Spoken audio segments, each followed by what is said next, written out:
evening. Good evening. Good afternoon. Good night. However you want to play it. How's everybody doing tonight? We're getting ready to log in. Hope everybody has their drink of choice for tonight. Mine, Cherry Coke and Captain Morgan. Oh, it is good. It is good. Hopefully everybody had a good week.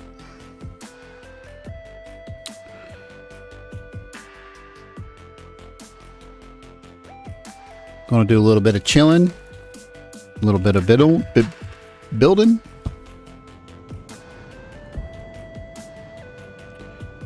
Let me make sure I have everything up and going here. So I have everything up and rolling and the way it needs to go. Let's see what we have here. Get me up in Discord. We're good there. So if anybody hasn't known,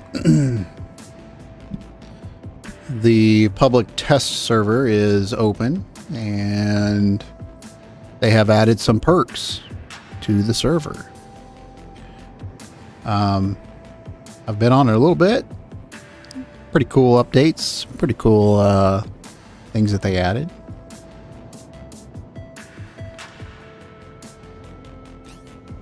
Pretty cool. It's good for anybody who wants to go out and make a test on it and see how it works. And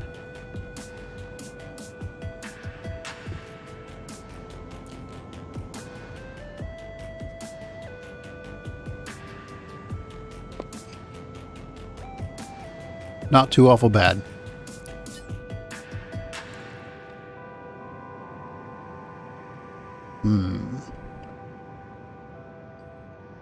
We need to make sure we come in here and get our chat overlays set up.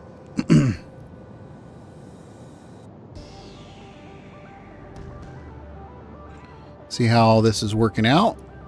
Connected to Twitch, connected to the Rad Shadow Gaming Network. Let's see if we got connected to our Facebook and our YouTube at the same time.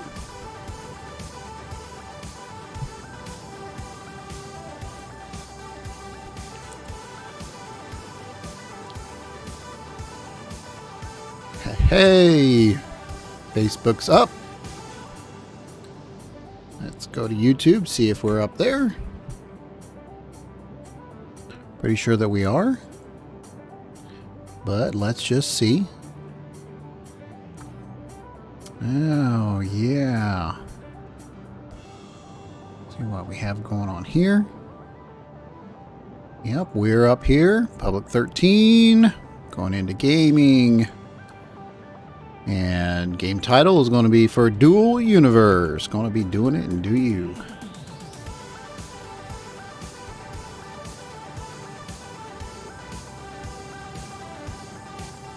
Is it made for kids? I think tonight's not going to be made for kids. Let me see if I can put a description. No, I'm going to have to get the description from one of the other guy or one of the other streams that we have. Give me 1 second. Let me pull that up. How's everybody doing tonight? See how many people we get in here tonight.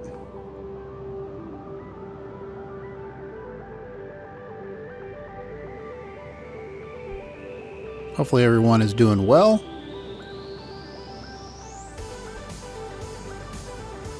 Stream Manager is up in Twitch and we are live. Yep, we are good there. Sweet. We're good to go. See if we can get some additional information here.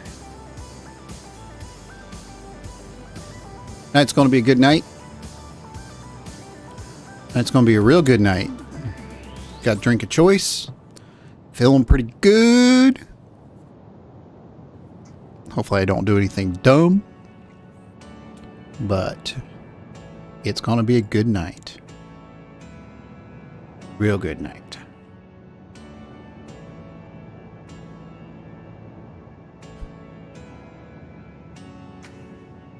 Let me see.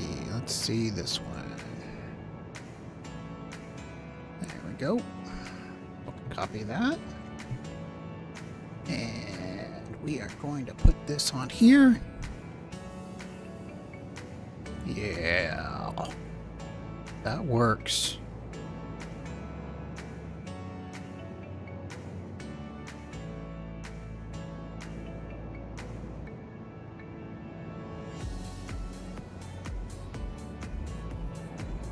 Well, hopefully everybody, like I said, is having a good night. And I think we're going to have a pretty good time. If you guys are interested, you guys need to come and hang out with us and hopefully had some good times.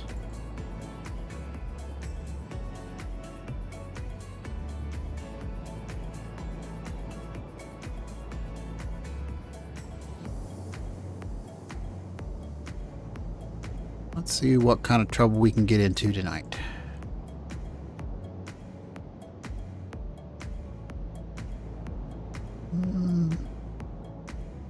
Don't need to mess with any of that. Don't need to mess with any of that.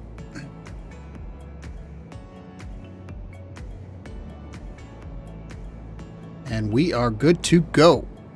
Let's do some gaming. How's that sound?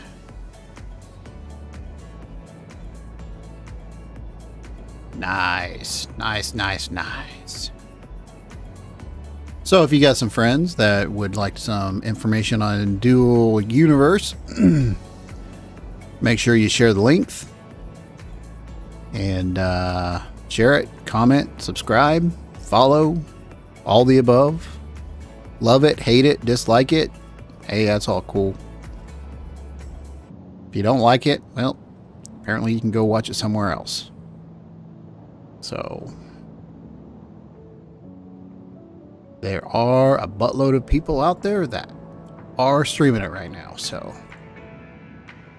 all right, let's get busy. Let's get into the game here and kind of explain what we're going to end up doing today. I think today we are going to go ahead and try to do probably some scanning. We have a couple of new court mates that are coming in that we're going to try to get squared away. Oh, wait, hold on a minute. We have a notification here. What is this notification down here? Somebody bought 50,000 liters of nitron fuel. Hey, that is pretty sweet. Pretty sweet. All right, so, well, with that being said, let's see what kind of market stuff we have going on right now. Take a look at that real quick.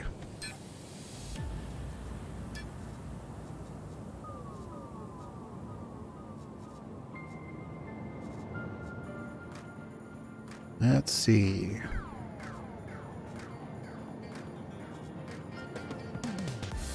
Hey, that's pretty good. Not too bad, not too bad.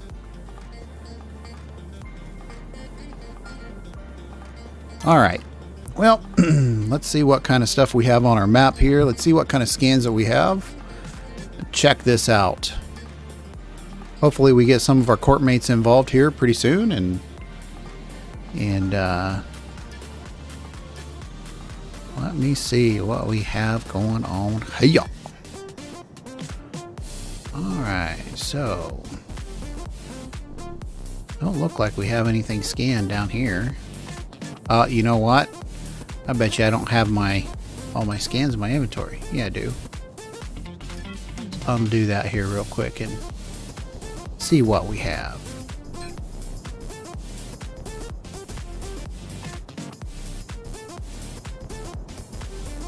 I know we have a bunch up here. Let's see what we have. See if we can go ahead and start mining some of this stuff out.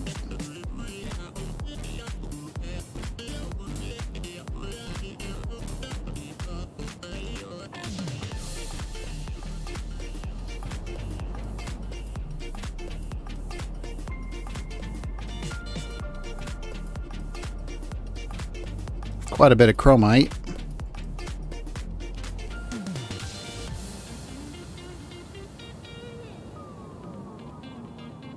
Oh yeah.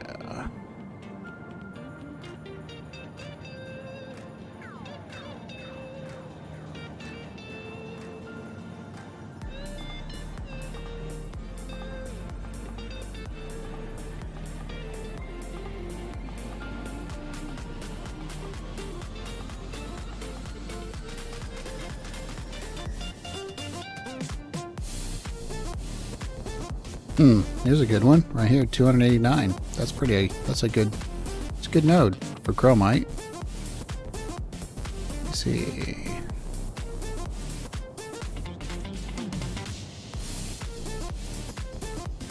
Another 279. Pretty good.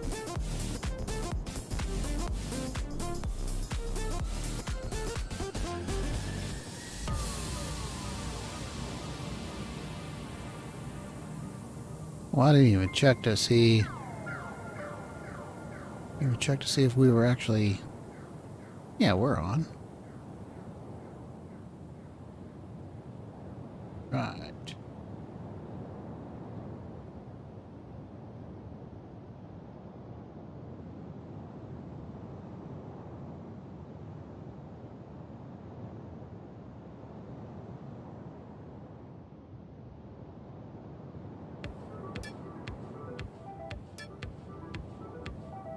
We are going to go ahead and hit this one.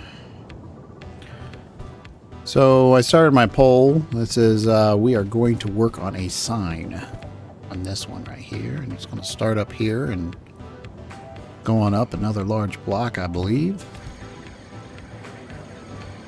Haven't done it quite yet.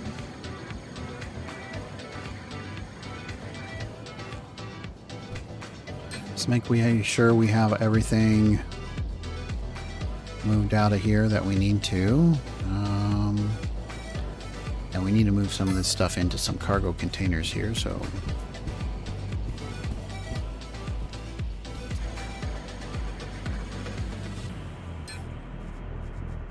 All right.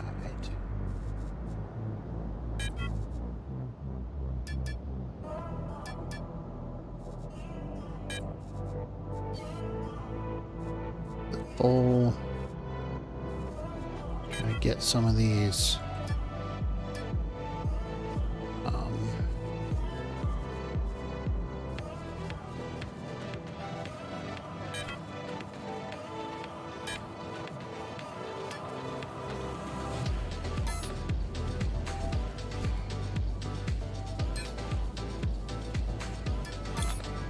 Oops.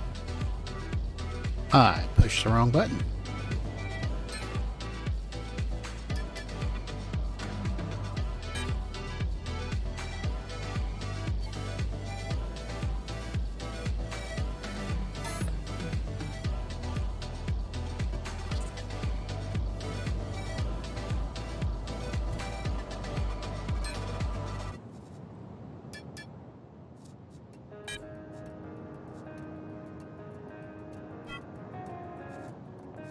Sweet. We moved all of those.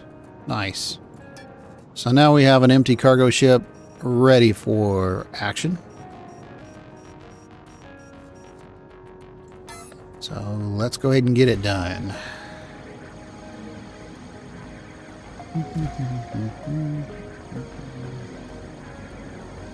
Hopefully everyone can hear me okay tonight. Again, constantly changing the stream up.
8:33.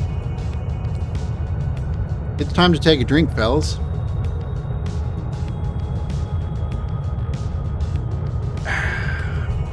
Man, that's good.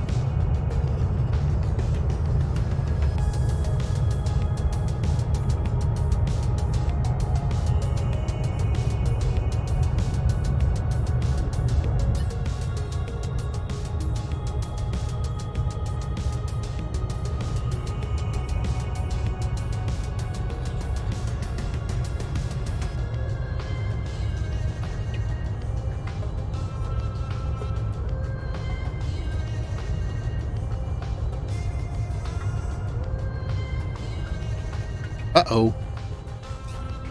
Went a little bit too high there. Need to come on back down to reality.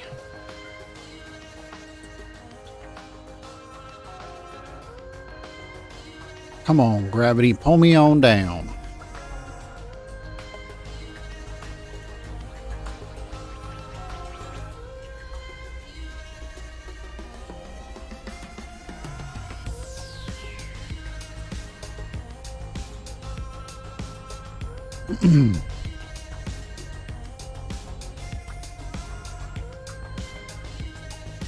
There we go. We're starting to drop now.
Oh, it's 8:36. It's time to take a drink.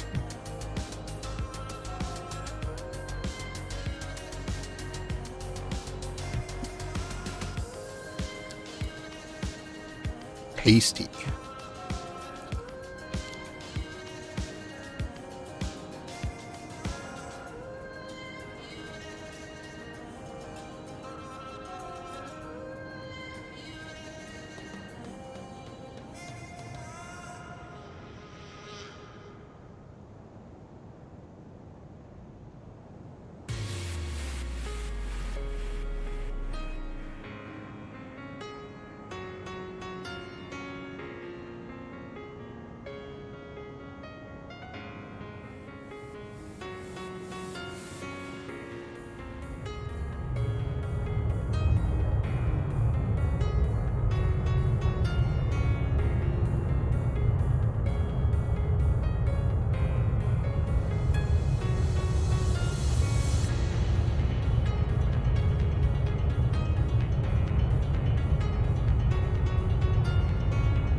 Coming in for a landing.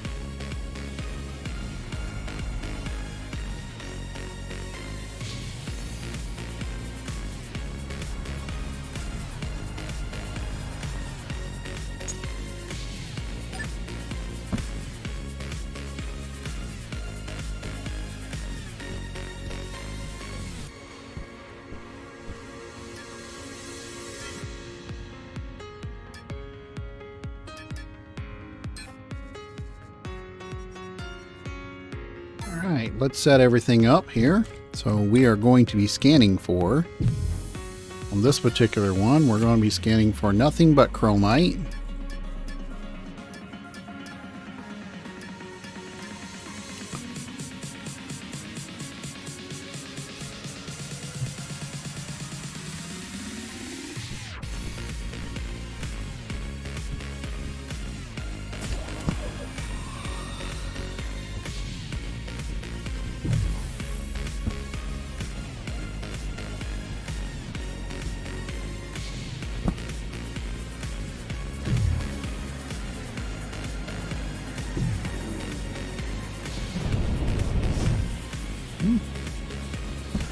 Somebody's already dug a hole. I don't know what we're going to find down here. Hopefully they didn't take all my chromite. But it is what it is.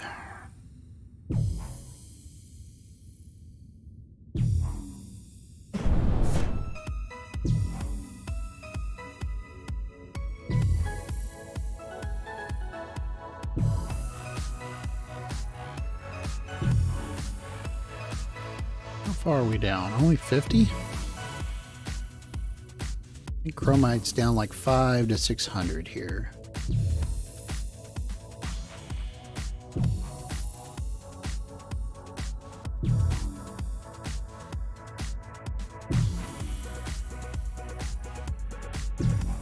Hey, we got a hit on chromite.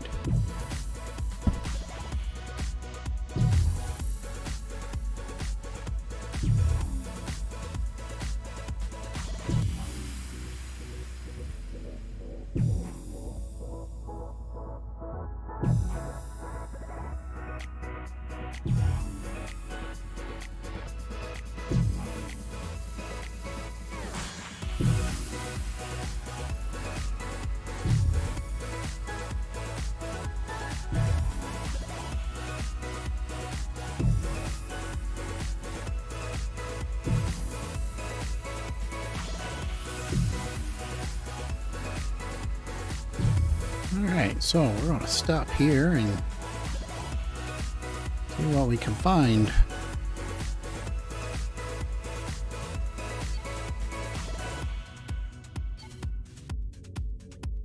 Wow, somebody's already claimed it. I didn't realize that.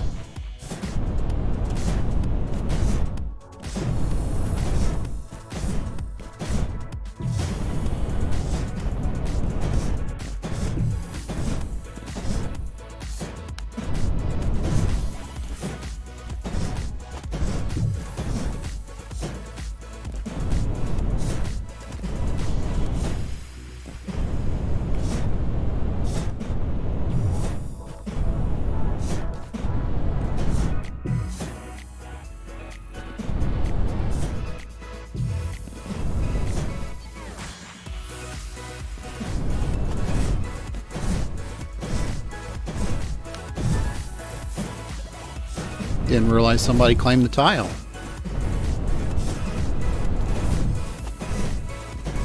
Oh, that's a bummer.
Let's see what we can find here.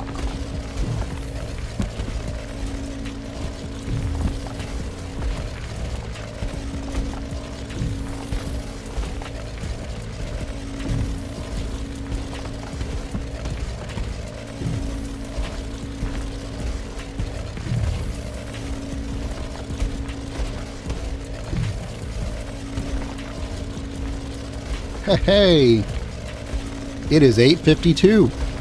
Time to take a drink.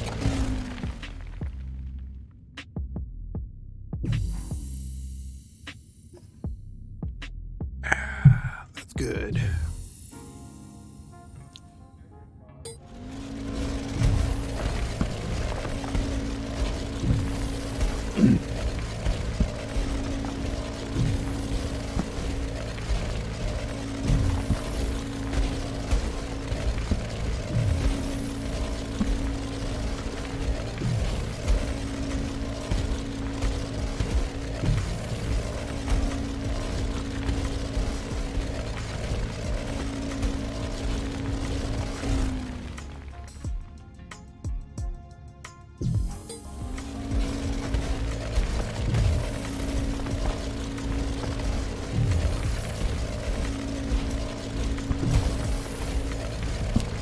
Diesel Dog is online.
Daggone sticky keys.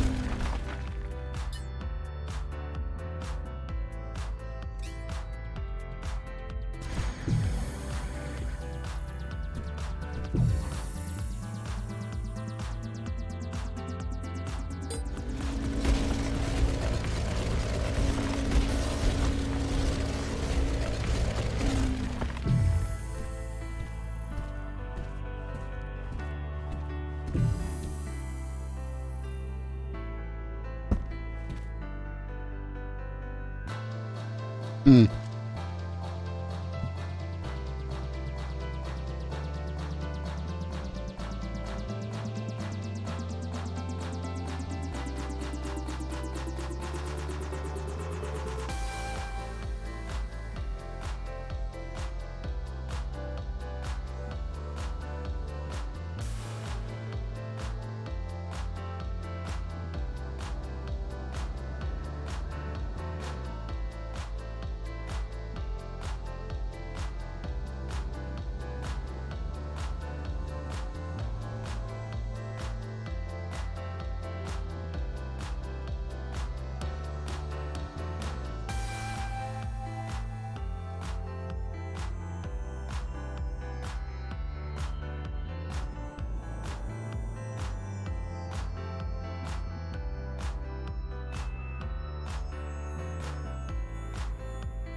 All right.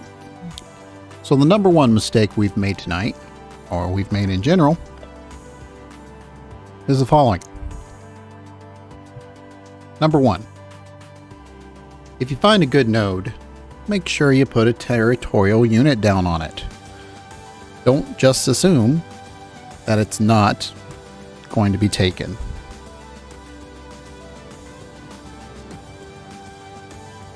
I should have claimed these a long time ago, and I didn't. And that's my fault. But hey, it's all good.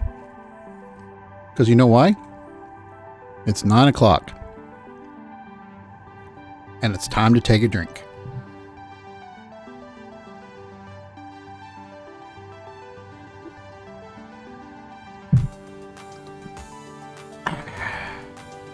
Good stuff.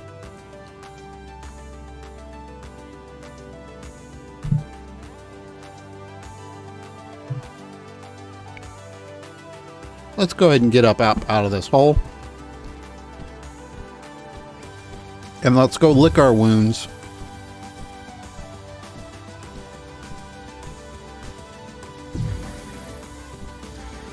and go scan some tiles so that we can find some more. Let's see.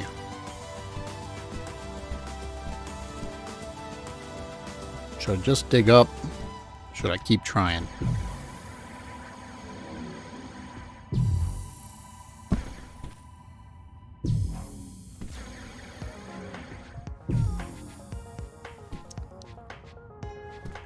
Oh, what the hell?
All right, so let's go ahead and go back and grab all of our territorial units.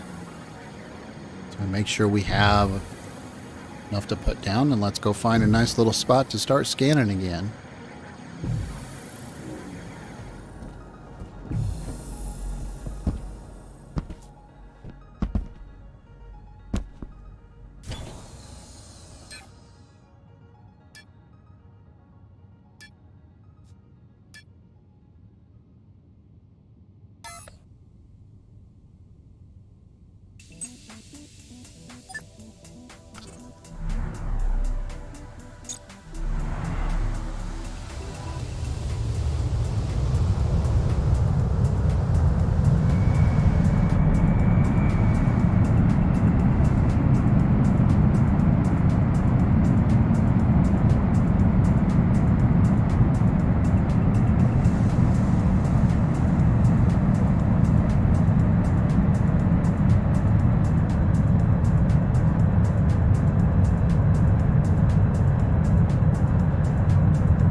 Oh wow, you can actually see the start of my sign.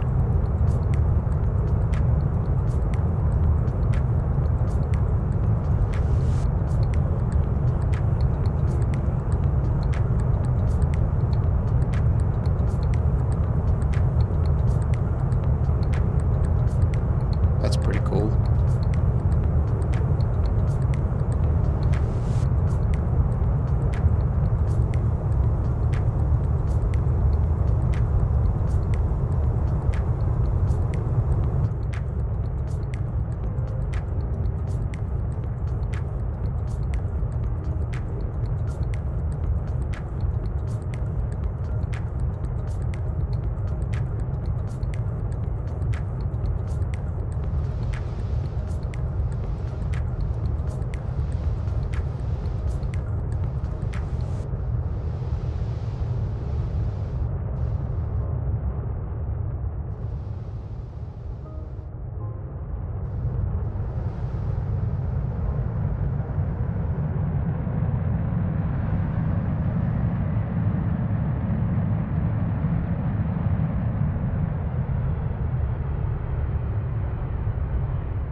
All right, let's go and get the stuff that we need to complete this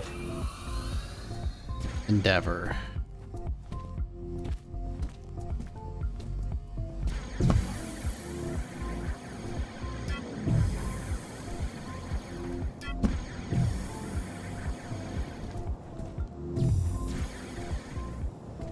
think it's in the second container.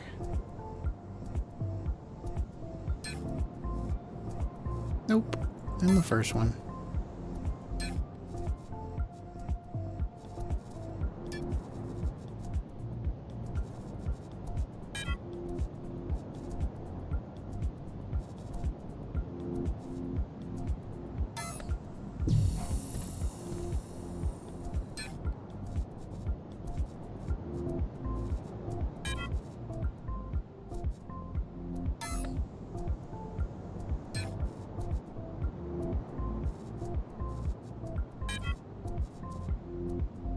All right, let's see a good place to scan.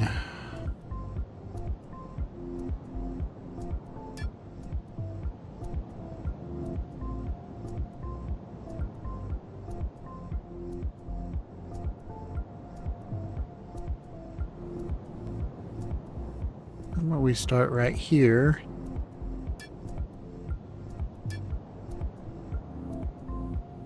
See what we can figure out.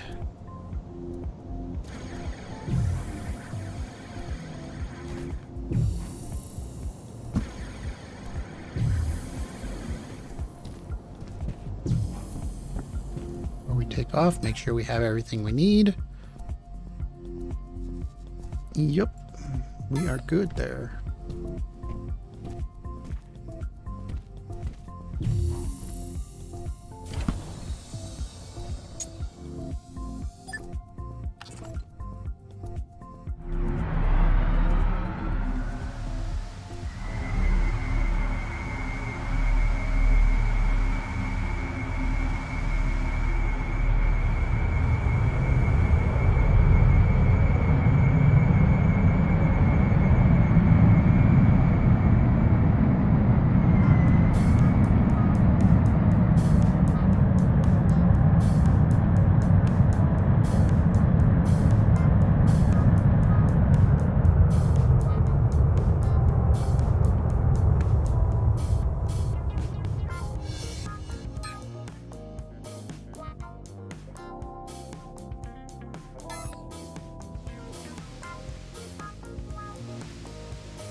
All by my lonesome tonight. And no one to DU with at me. Everybody's watching the races tonight.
I going to fall in the hole there? Timber!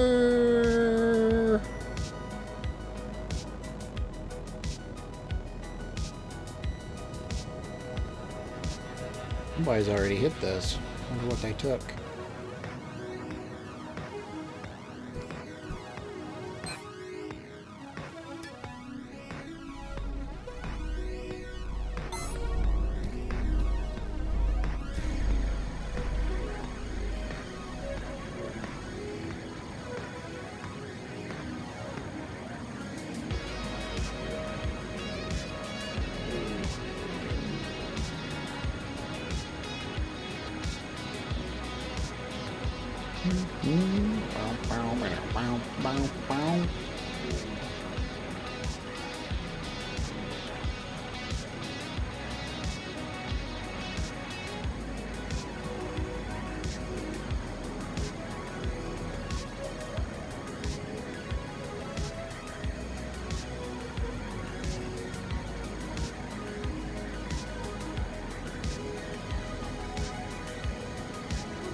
Too fast.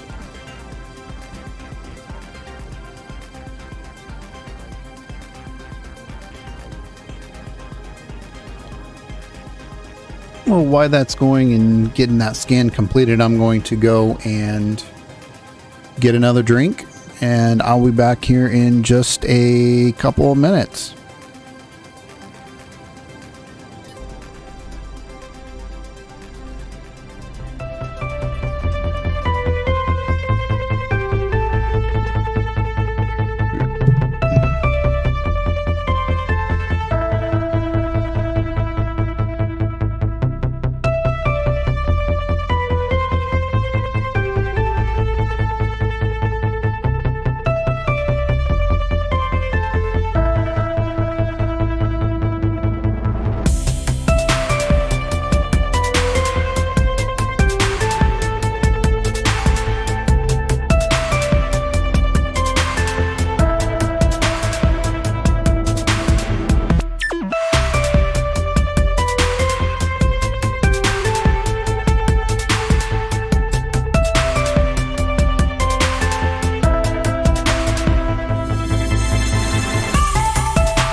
I'm back.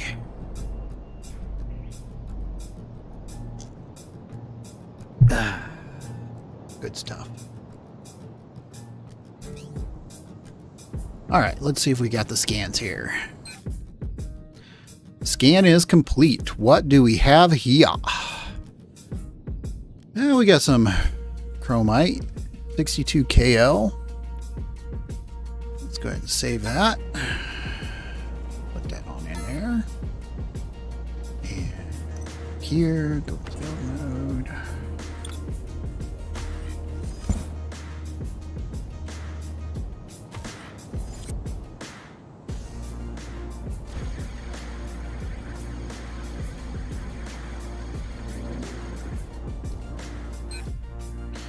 See what we have here. Chromite, 78 KL.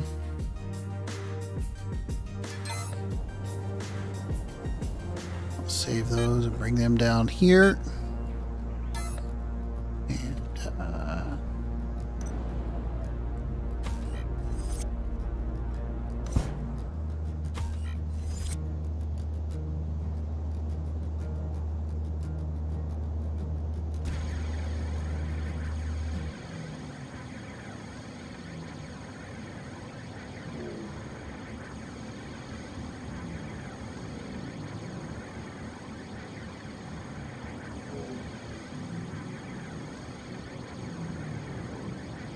need one of those little ships that you can fly around fairly quickly.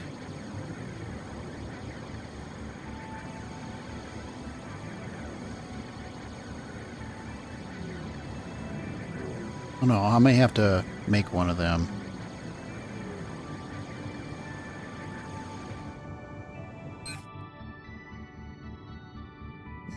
What do we have here?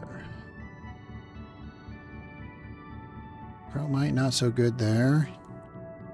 Got a decent elevated level of hematite here.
Chromite, 79 KL.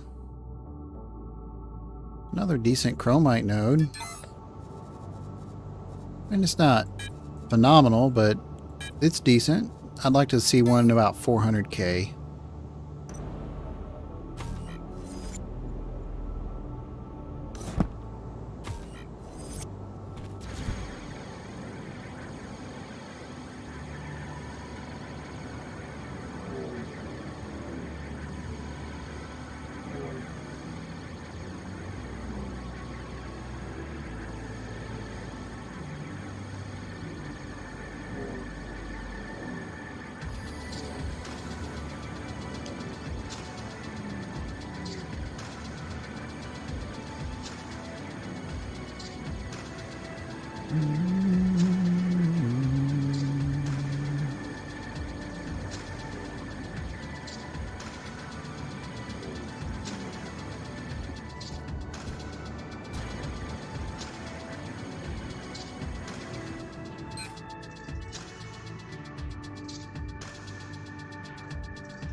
Here's a pretty decent one, 160 KL of chromite.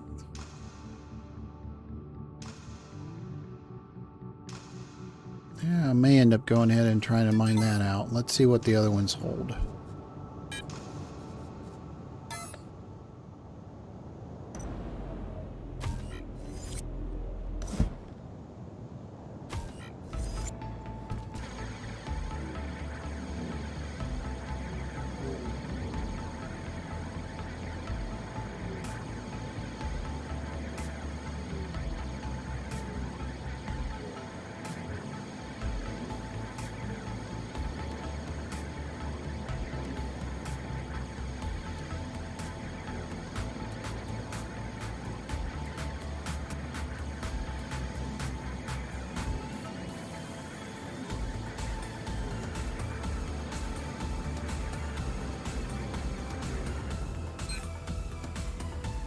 Oh, something here is elevated.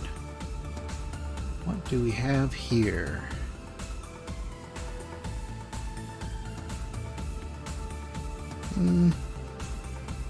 Got some garnierite.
Nothing real phenomenal there.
$120 KO, 29 KO. Not too bad. Like I said, I'd like it to be around 400K before I start trying to mine. But I don't know, we may end up hitting that one. We'll see. Now we have another one over on the other side that there's a little bit more there than that.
I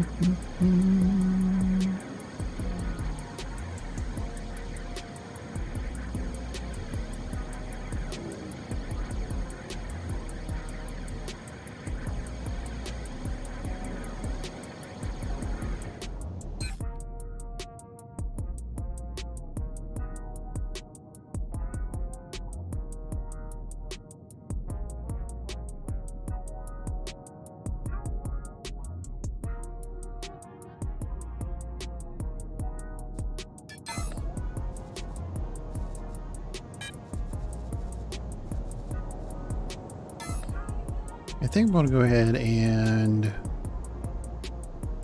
put everything down on this one. I think we're going to go ahead and try to hit this one. This one has 189 in chromite. So I think we're going to go ahead and probably claim this tile here.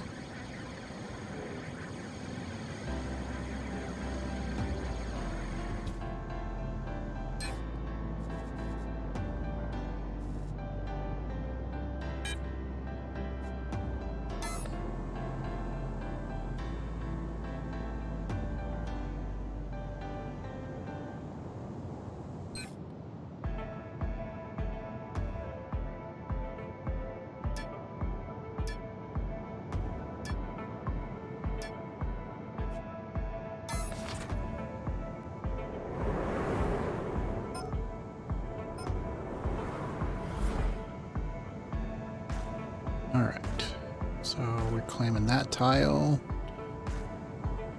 and let's go ahead and claim, let's see.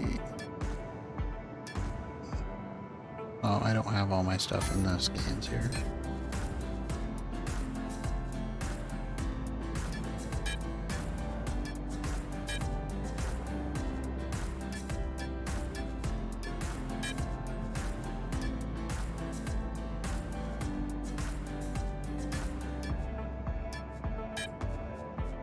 Why does it do that?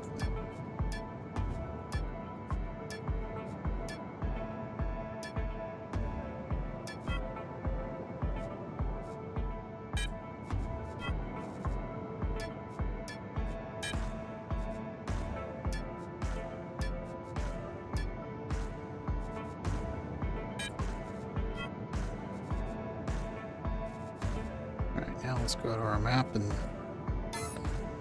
check this out.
Right.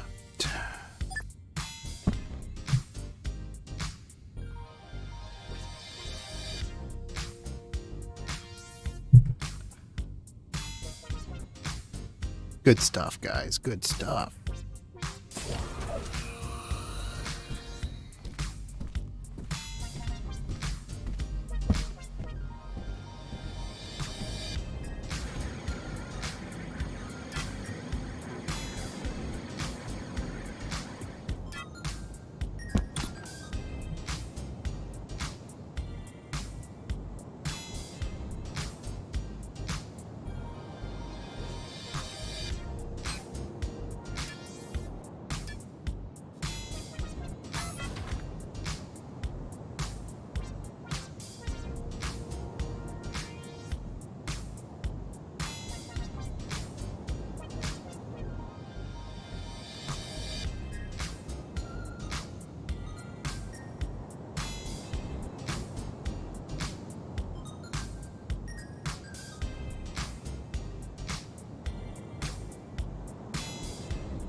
Ooh, got some bauxite, maybe. Not tile.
Somebody's been here. They got a hole. Wonder if it's anything good. If they left anything.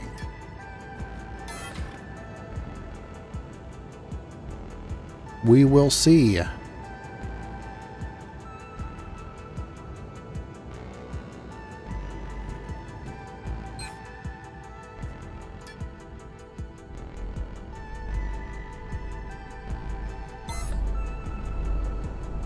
Alright, so we are at the...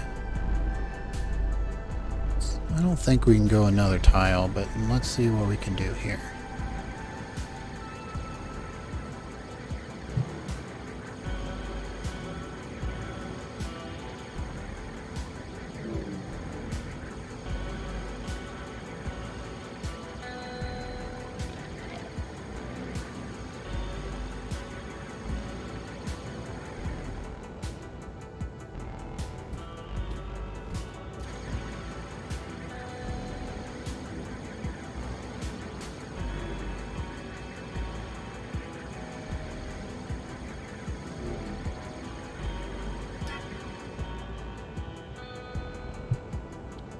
.45 km it looks like. See if I can sync up here. Nope, not yet. Turn around.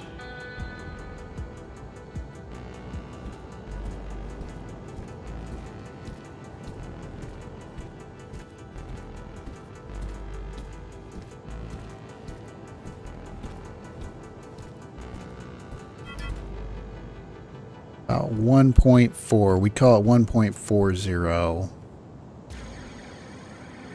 So I can't go 2 tiles wide.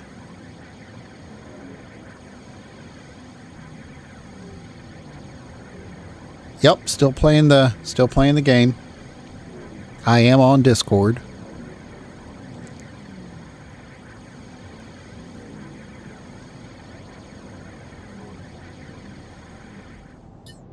I don't know if the stream is up or not. I haven't checked here in a little bit. Let me probably better check that.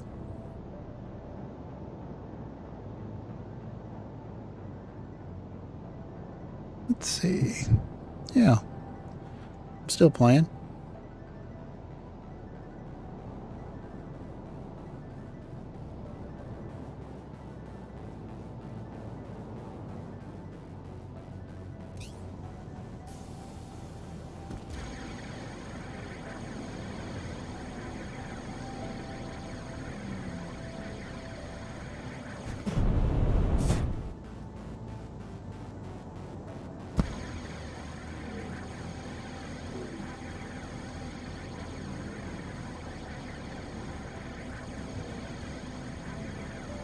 Did I put a scanner here? Ah, I see.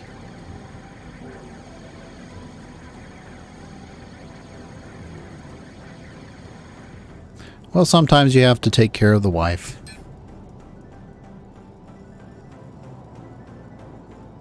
Don't look like I put one here. What? How many did I thought I did, but maybe I didn't. Maybe it just hasn't showed up yet. Yeah, I've got something here somewhere.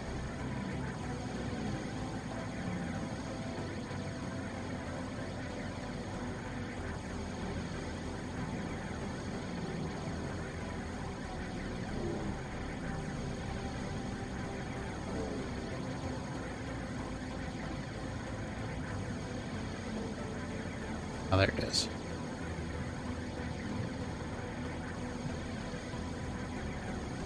I'll be on tomorrow too, so I'm trying to get all these tiles scanned so that when we get a couple of org mates in, we've got plenty of stuff to get done. So.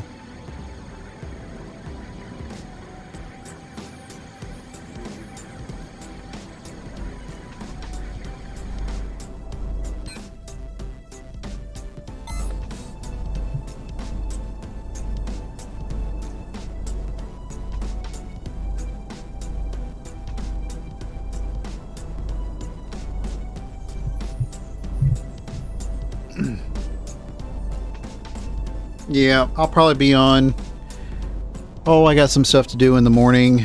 I got to get all that stuff done, get some stuff squared away on a couple of things I have going on, and then hopefully tomorrow's going to be a fairly decent day where it's going to be sunny and somewhat warm, which I think it is. So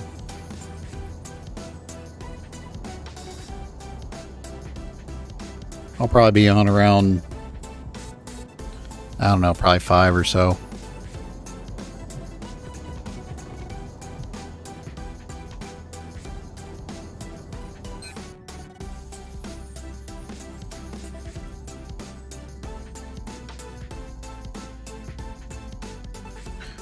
We have some elevated quartz. We definitely have some chromite that we want to get, so let's go ahead and we're going to go ahead and hold this one down.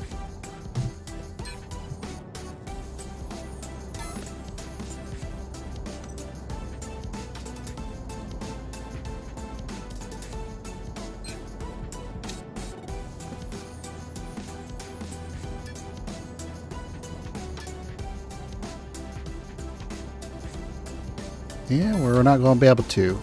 Don't have the resources for this, so I'm going to go ahead and we'll save it and come back. Well, I mean, it wasn't ideal, but could have been better.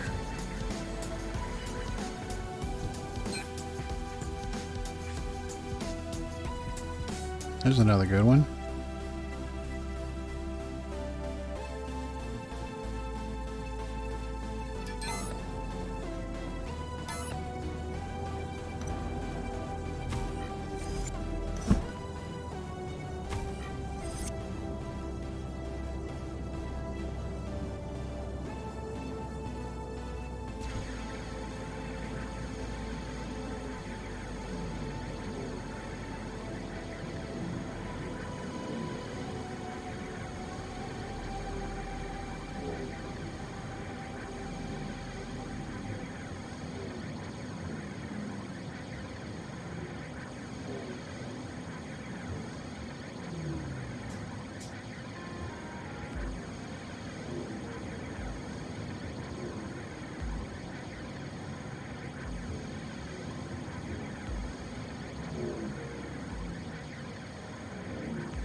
Another decent one.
Hematite on this one.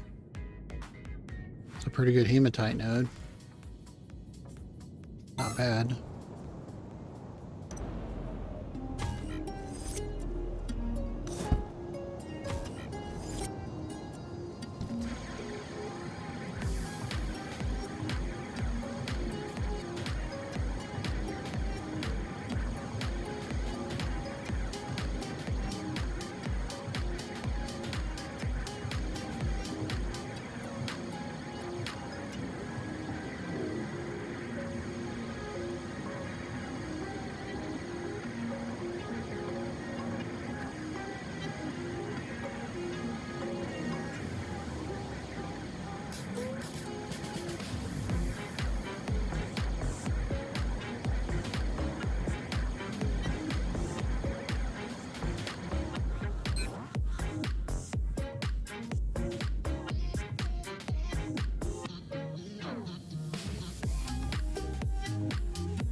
Kind of surprised with all the chromite, that these fairly large chromite nodes.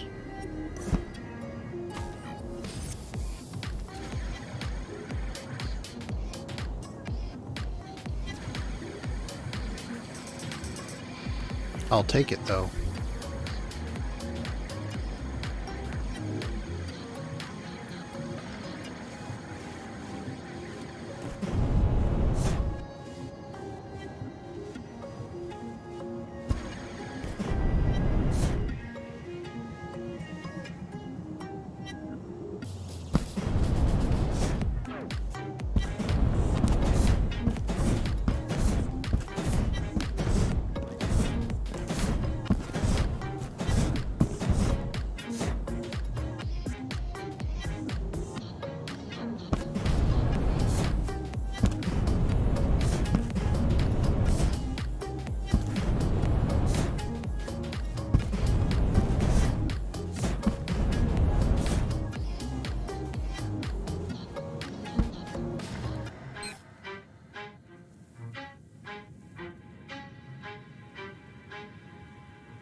And another decent one.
Okay, so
all right, so the first things first, we're going to check our map here, and we're going to, well, mistake, we're going to go in our inventory, we're going to make sure we pull all these out.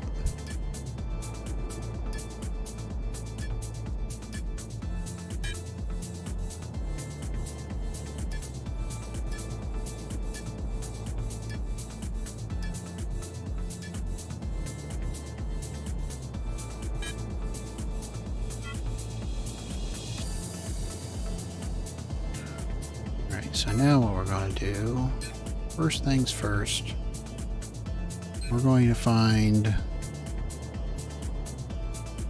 we have a couple in here that has cobalite.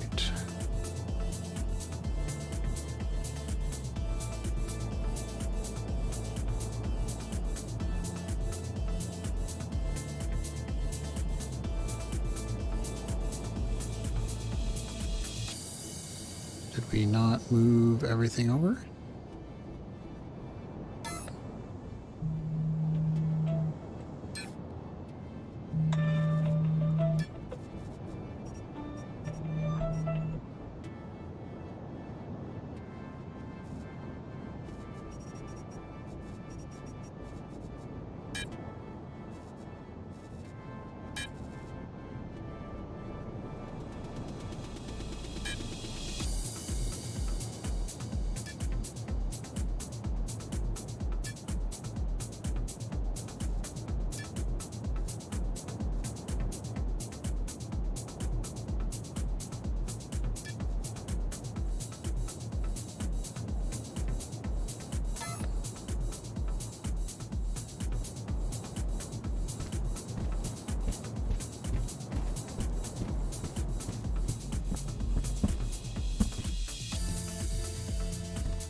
I think cobalite is about 1,000 meters underneath the ground.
I don't know why.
Hmm.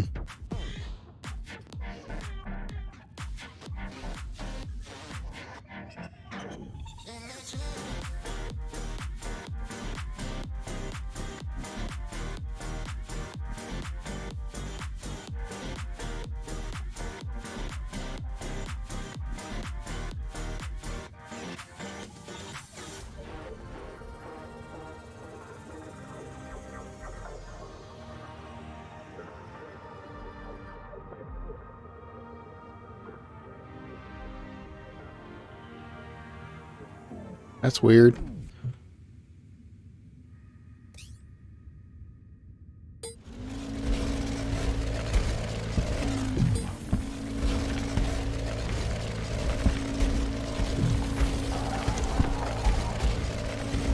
Now I see it. Yeah. No, I've been in here all night. Oh. I guess I didn't have access to the room because I didn't see anyone online. It's like, huh. I thought y'all were doing streams. Yeah, no, I do have some. I do have the channel restricted, or the thing restricted. I did have to add you in. That may be why. Gotcha. I put BlueStacks on my computer. Yeah. Yeah. Trying out from Android to PC to see how it runs, and it surprisingly it runs real smooth. Hmm. I mean, everything is kind of blowing up real big, but that's because you can't change the size of anything because it's made for a phone, not really a computer. But it still runs pretty good. Oh, you talking about echoes? Yeah. Yeah, it allows me to free my phone up a little bit here and there more. So. Oh, it does? How does it do that? Well, because I'm playing echoes on my computer through an emulator, and my phone is no longer playing a game. It's just sitting here. I don't have the game running on my phone no more. I got it running on the computer, so I can go back and forth between platforms now. Oh. Because of BlueStack allows you to take anything from an Android-based setting and allows you to play it on a PC. I see. Okay. Yeah. It works out pretty decent.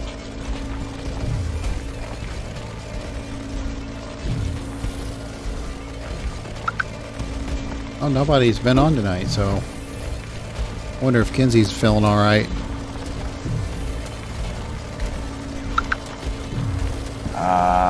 Haven't heard from her, honestly. Yeah, well, she wasn't feeling too hot last night, so. Gotcha.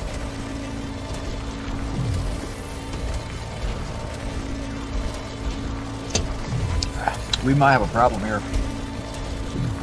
I'm almost out of drinks. I might have to come take yours.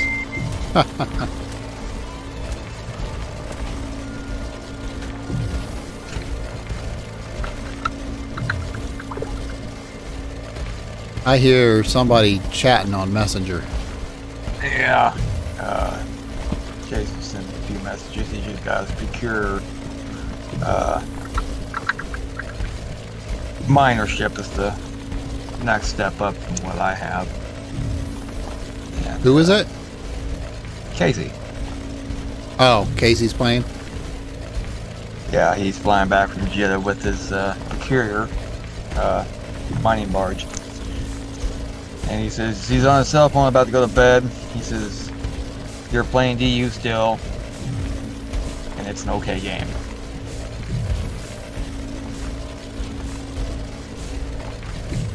I think once he understands the game a little bit more, like gets in depth with it more, he'll have a lot of fun with it. I don't know. Just takes a little bit getting past the learning curve of all you can do and then the possibilities beyond that.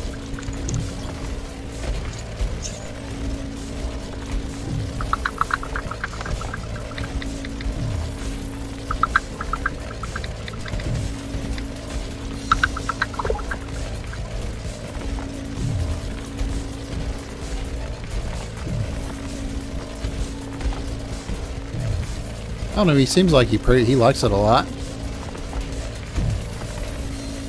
Seemed like he had a pretty good time the last time he played. So. Yeah. I think once he gets net, internet for his truck, yeah, for open road, he'll be able to do a lot more. I think he's stuck on just doing it on his PC at home. It sounds like.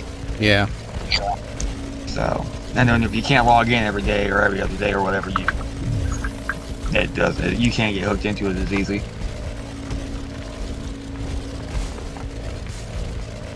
Yeah, it definitely takes time to play it. Well, to get anywhere in it, to start out, to get anywhere in it, you kind of have to have some time to sit down and play it. I mean, yeah, you can play it a little bit every day, but you really need to kind of immerse yourself into it for a few days to kind of get the basics learned. Well, it's no different than Eve. I mean, it takes time to do that too.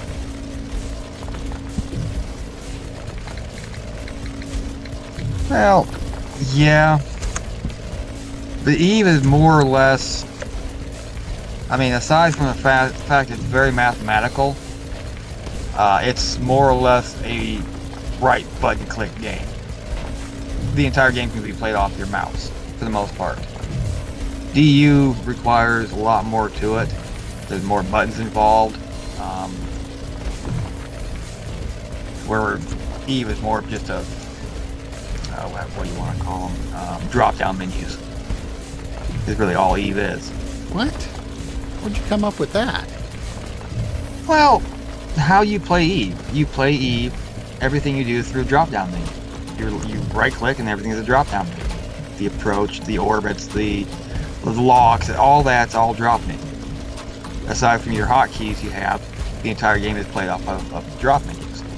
And DU is nothing like that. DU is a lot more hands-on gameplay. Like your aiming, your movement, all that is done more with a mixture of mouse and keyboard versus just a mouse. If that makes more sense. I guess. Okay, so the last time you played Eve, did you play it on your keyboard? It was keyboard and mouse. But the majority of your clicks are on your mouse, correct? Not for anything you do in the game. Not necessarily. I mean, if you're warping, you're selecting, all that's done through your mouse. That's why they call it a drop-down menu game. Because most everything you do is a right-click drop-down menu. About probably 80% of your movement will be from your mouse in the game. Where DU is more, you have your keyboard where you do all your movements. Your mouse is more of your selecting and aiming.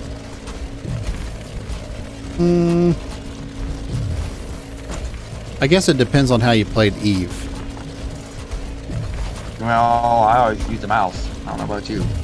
Well, I use the mouse too, but you can actually fly in space with the mouse. And come again? You can fly in space with the mouse. Well, yeah, that's what I just said. Everything is done, double click on the screen stuff. Yeah, that's but all done through your mouse. Yeah, you can do that, or you can go into first person. You can fly it with the keyboard. Now, that I don't know about. You don't know that? No. Yeah, you can. Yeah, you can go into first person view and actually fly the ship with your keyboard. Okay, that must be new. No, it's been there since, well, at least not unless they took it out. I've never seen it. Yeah, there's not a lot of people do it, but you can fly the ship first person and use your keyboard to fly it. Oh, see, I never knew that. Yeah. I learned something new. What do you know? Yeah, but I mean, you are right. I mean, it is you do a lot of clicking, but so you can do a lot of clicking in this game too. Well, yeah, but I mean, you're more, it's spread out between mouse and keyboard for your movements. Yeah. I guess it depends on your key bindings, how you have everything set up. Yeah, true. But yeah, I would have to agree. Yeah, there's more movement in general in the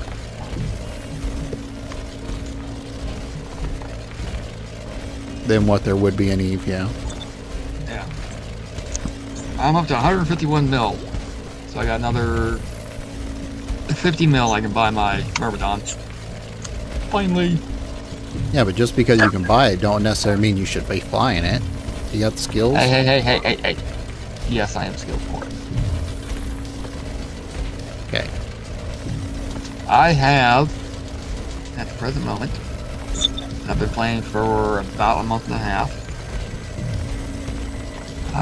8.5 million skill points. Is that good? I don't know how the skills compared to like Eve. 8.5 million skill. 8.5 million skill points on Eve that's not many. No, but you won't get that in 1 month though either, unless you inject all of them. Which I had the. Man, that would be expensive. Right. Well, in here, for the first month, you got a month worth of. You got like, I don't know what it was, like 97,000 skill points every time you logged in every day for 1 month. Mm. So I mean, I got like, I don't know, like almost 3 or 4 million skill points just in free skill points. And then I spent $50 and bought the implant set, which is a permanent implant set, which you never lose even upon death. That gives me an additional 15 points per minute. And since I pay $15 a month versus the 12 or the $5 a month, I get full skill point training speed, which puts me right now. I'm at max, which is 75 skill points per minute. So, yeah. And then you get some skill points in your daily login sometimes too. 5 or 15,000 skill points, which I know it's not much, but every little bit you get, apply to whatever skills you want, and then go from there. Is that you that's doing the messenger, or is that me? No, that's me, Case. Oh, okay. Yeah. I told him, he gave me his name in game. He said, give him an add-on in DU. I told him next time I log in. Yeah. Until next time I log on, I'll add him in there. So, yeah.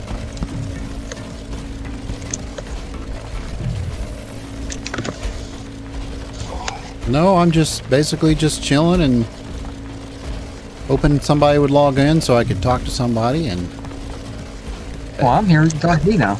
It's great. I know. I'm awesome. Yeah, Steve, you're awesome. Oh boy, did I hear the sarcasm in that one. No, we'd like to get you back in the game, man. But it is what it is. It's cool. I mean, I got my active account. It's not like I would be active. Hell, I still have my active account in EVE Online. And I need to shut those down. That's just costing me money. But I just haven't really done anything with it. Yeah, I haven't even logged into Eve. I actually uninstalled the Eve client completely yesterday. Really? Yep. I'll probably never uninstall the client, but I may stop paying for my accounts. I don't know. Eve was something I enjoyed an awful lot. It gets repetitive a lot. It wasn't repetitive. It was. I like the. Everybody says you never quit Eve. One way or the other, you don't quit. So.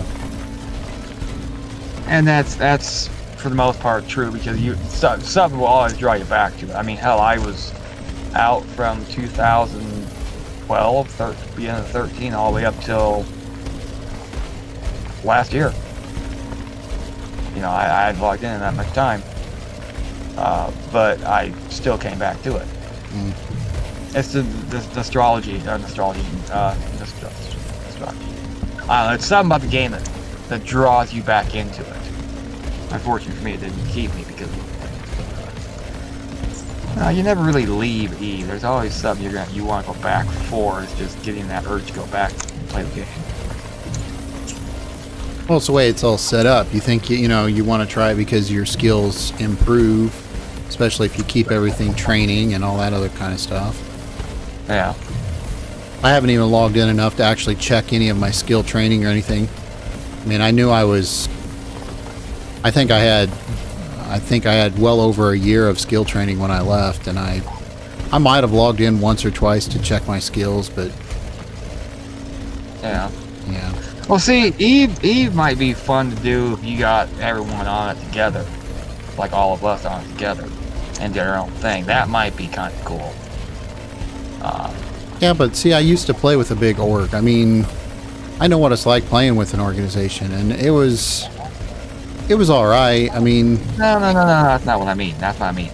I mean, make a corporation and put everyone that we're our group in it only, and just do our thing, whatever it may be. You know, and just enjoy the game for what it is for us. Don't get into the whole political side of things. I don't know, you might be right. Well, for an example, I was really heavy into Eve, and some friends of mine wanted me to download World of Warcraft and try it out. And I did. And we ran all over the maps, you know, just exploring. And I think I did it for like 4 days straight with them. Just all we did was explore. I wasn't even big enough to be in half the areas we were in, but I went because it was fun. And it felt very immersed for me. Like everything was just, I was drawing it all in. And it was like, it never stopped being cool, you know, the whole time we were out there. And that's what drew me into the game. Same thing with Eve. You know, what drew me into Eve was, it was a vast universe that really it never stopped. I mean, no matter, you could go almost as far as you want to, there's never a stop point to it. And that's what makes Eve really cool amongst a lot of games, is there's no wall that you're gonna hit. I mean, you might finish off a skill, but you're never gonna hit that wall. I mean, for as long as Eve's been out, there's still not anyone out there that has maxed out every single skill in that game yet. With that being said, they've never hit a wall yet in that game, even for being 17 years old. So it's a very diverse, changing universe, to say the least. No, I get it. I mean, when I was into it real heavy, I mean, I had spreadsheets out the yin yang. I mean, I had all kinds of stuff that I was working. I had spreadsheets that would actually sync up to market data, and I mean, I was into it pretty hard. I mean, but it got just, I don't know, it got old, and I don't know, I might go back one time, but I'm just not really interested in it. I mean, yeah. Well, see, that's why I got into the phone version. It's a very simplified version of the game. A lot easier to play, and it's very, I mean, it's fun, because on here it's a lot of people that didn't have the computers to play the game, but they still want to play, and it's the casual side of players. I mean, even PvP is for the most part casual. Yes. It's not so intense. I mean, still there's ships, but it's not so adrenaline pumped. Too bad. Guess I don't understand adrenaline pumped. Okay, so remember in Eve, have you ever lost a ship in Eve? Oh yeah. Okay, your very first ship loss. I mean, you had, your blood rushing through your body, you're, like all intense into it. It's not like that on Eve Echoes. It's a lot more relaxed. It's not as... Well, but you're also an experienced Eve player too, so you're not going to have that same feeling. There's a lot of a difference between that and this, though. This is a lot less mathematical than EVE Online. Like, for an example, any ship I want, I can put railguns or missile launchers or whatever I want in the high slunks. I don't have to have the skill for it. As long as I have the skill to use that weapon, it can go on any ship I want. There's no restrictions to it. I can make my Myrmidon go from an armor tank to a shield tank with no restrictions. They've opened up the diversity of it a little bit and made it where it's more, you can jump in and play it without having to really grind at something really hard to do. I mean, you still have the skills to do, but you don't have to grind into a specific category as deeply to be able to do stuff, which makes it a little bit more fun.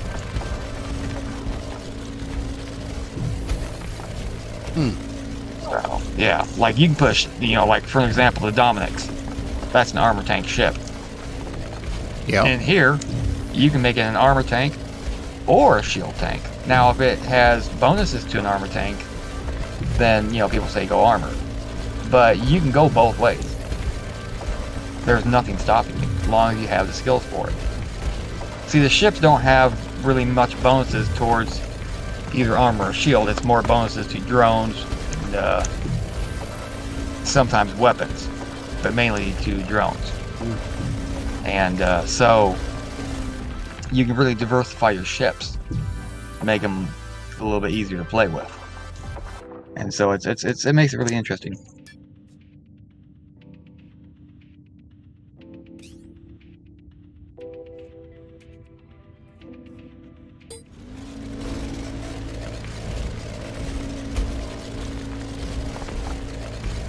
The only thing that they don't have in here that Eve had was they don't have security status, and you can't attack people in high sec. Like, you can lock them, they can lock you, but you can't fire. That's messed up. Well, the thing is they made it where it's casual, where those who want to enjoy the game at a slower pace, they don't have to sit there and worry about getting ganked 24/7 just because they're high sec. Which I kind of enjoy the fact that you don't have to worry about getting ganked 24/7. I mean, even low sec is, you get somebody tries to jump you at a gate, and unless they have like 30 people there, the gate guns are an instant pop. Like one hit, you're dead. You're in your pod. There's no tanking. So they've made it where you can venture out and have your fun. Now, null sec is basically the same thing as Eve. It's just the Wild West. But you can venture out a little bit beyond a 0.6 system, for example, 0.5, and actually enjoy the game a little bit. I mean, you can still get jumped in belts and stuff. You can't get jumped at a station. You can't get jumped at a gate. Planets, belts, all that. Yeah, you're free game in low sec. But, you can undock and be relatively okay for a little while. I mean, you can AFK fly through low sec and be okay. So they've dummied it down a little bit, which is kind of nice for the casual pick up, put down gameplay. Yeah, I guess, but I don't know. That's not the kind of game I want to play. I don't want to. Once you actually play it, you actually get to enjoy it. I'm not gonna lie, it's actually kind of fun.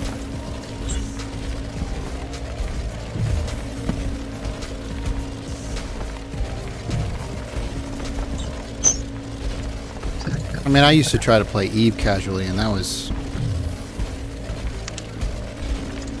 took a while to get anywhere if you did it that way. Right.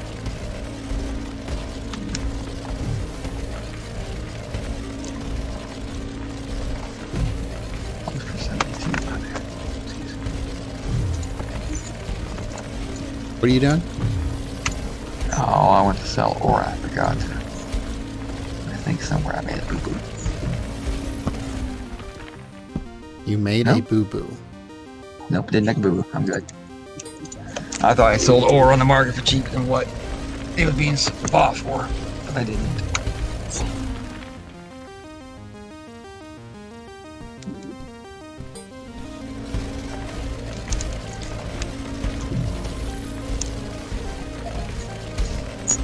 every week, or whenever I get a bunch of ore built up, I tell Casey to put an order up on the market, and I fill his order up, and I go back to stockpiling ores for a while. It's not too bad.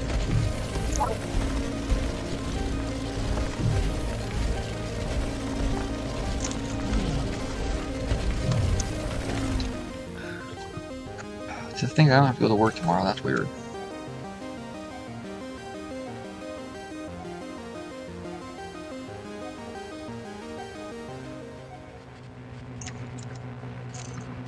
I have to go to work tomorrow.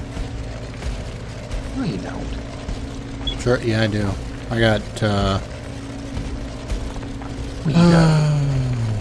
I got to get a truck swapped around. That's first thing in the morning. Then I have to go down and move some trailers around. Got a couple of things. Axle swap out on a trailer too. Do what? You have a trailer that needs an axle swapped out too. Out here. The driver has a trailer that needs to have an axle swapped out.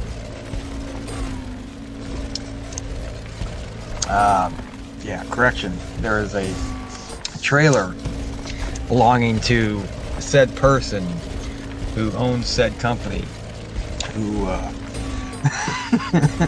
has a trailer out here that needs an axle swapped.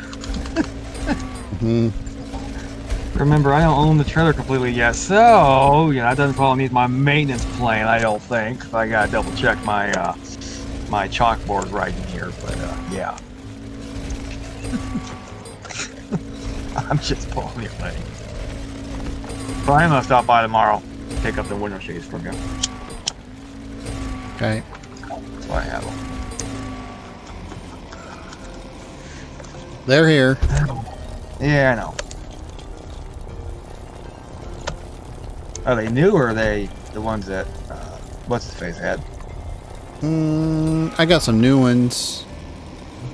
Okay. But they're all pretty much the same. I mean, you can't tell any difference. So I get that. I just curious. Ooh, excuse me.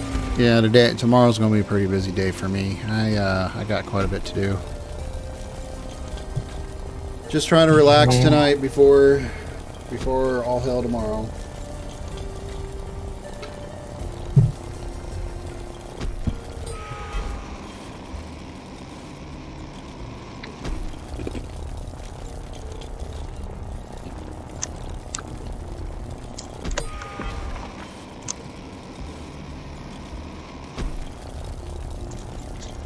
You know, probably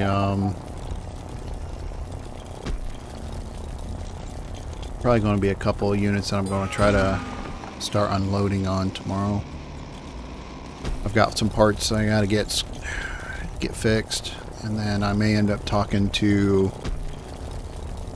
I got to start looking for a mechanic for the shop. Right. So I can get that squared. Gotcha. Kind of need somebody that has shop experience. So I have some. And actually of running a shop. I know how to do it. No, do you have any experience in running a shop? I had the experience inside the shop, not operating, like managing the shop. Yeah, inside the shop. Manage what's on the floor. Different when you get back to the paperwork past the shop side. So yeah. I might actually buy myself the big, well, here's a question for you. What do you think is better? Plus 4% to armor resistances? Or plus, what is it here?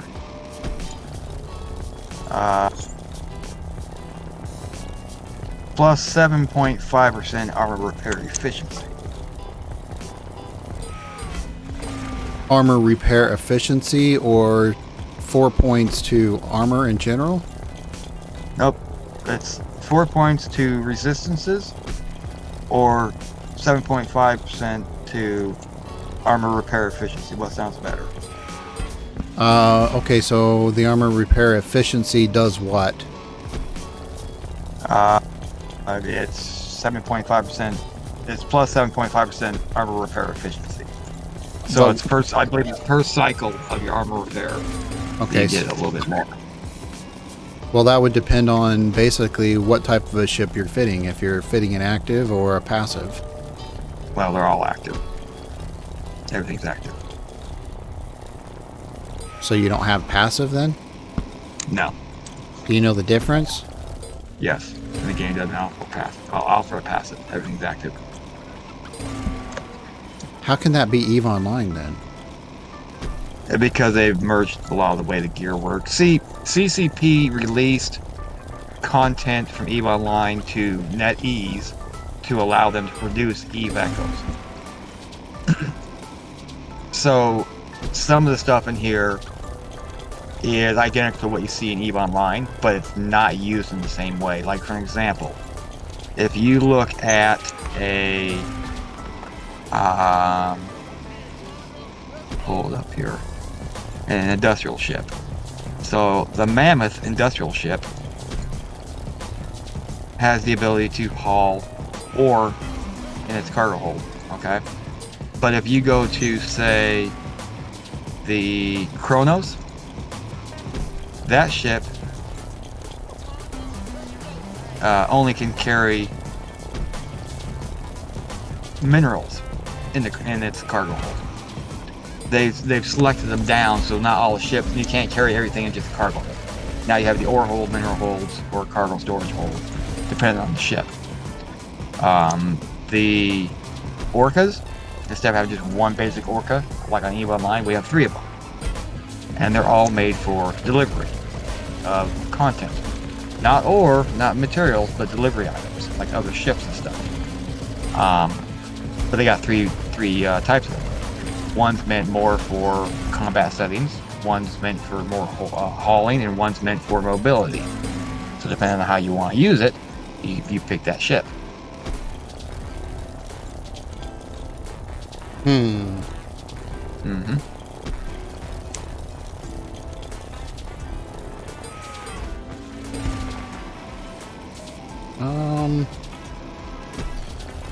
I mean, to be honest with you, I don't.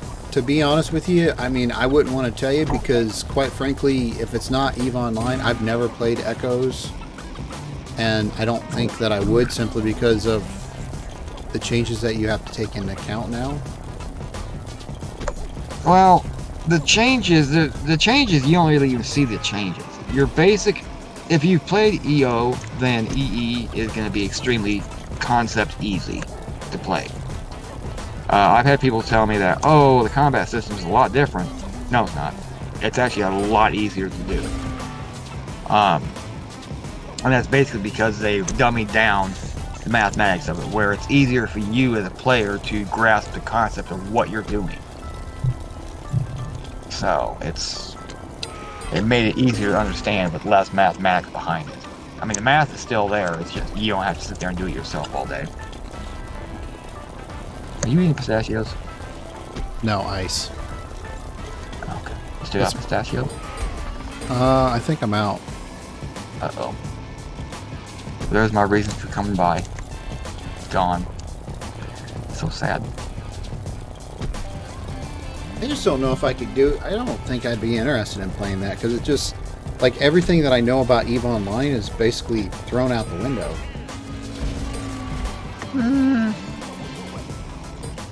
Yes and no. I mean, you gotta remember, this is a EVE Online experience mobile version. It's not supposed to be identical to EVE Online. The maps, gates, the looks, stations, systems, all that's the same. But when it comes to the ships, they've kind of gave the ships roles to do stuff with. Well, all ships, I mean, I don't know. I thought all ships in EVE Online had a role. Yes and no, but this is more more in depth to that side. So, like for example, if you go to, let's see, ships, we will go to cruisers. So we have, if you look at your Vex or your Vexer, for example, you have 3 Vexers. You have the trainer Vexer, you have the normal Vexer, and you have the Navy, the Vexer Navy issue. Now, to jump that up to the difference, if you go down your list, you have yourself a Vexer Sniper, and that falls underneath the category of a heavy assault cruiser. The Vexer Sniper ship is a long-range Vexter, basically. So it gets plus 25 damage, DPS drone damage, 5% drone velocity, 3 kilometers range, and this is per skill level, negative 5% inertia modifier, and then basically it's been modified from a close range ship, which is the normal Vexer, and they've produced a long range sniper Vexer.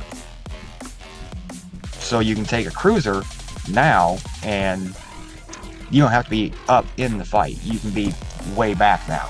So it diversifies the ships.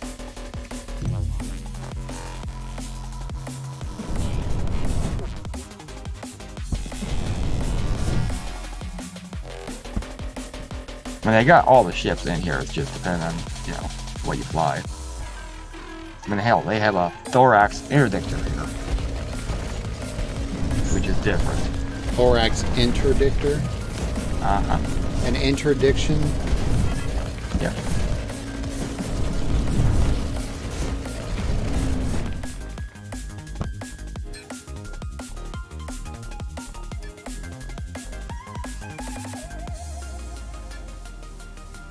And this one runs, it can fit a warp disruption field generator, 5% plus 5% to armor, plus 5% to warp disruption field effective range, plus 5% to medium railgun damage, plus 7.5% to medium gun railgun tracking speed.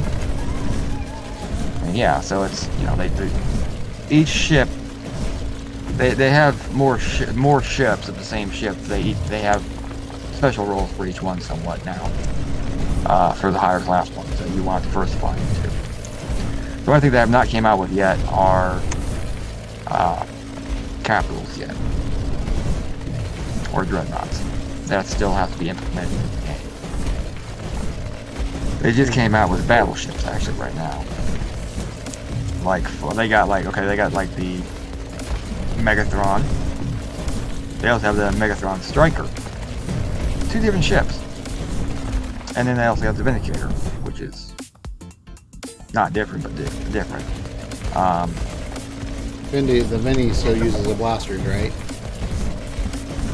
You can use whatever you want on them. There's no restriction. You can use autocannons, you can use lasers, you can use whatever you're skilled in, you can put on that ship. That's the catch.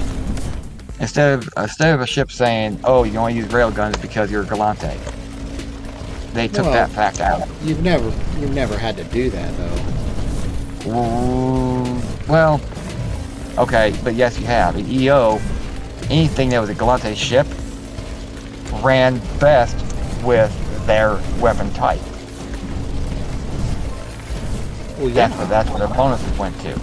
On here, your bonuses are in your skills, not your ships. So you can take a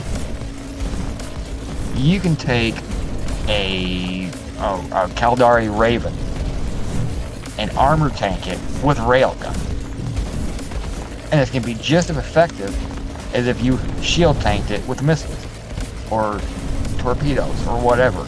Yeah, I don't like that idea.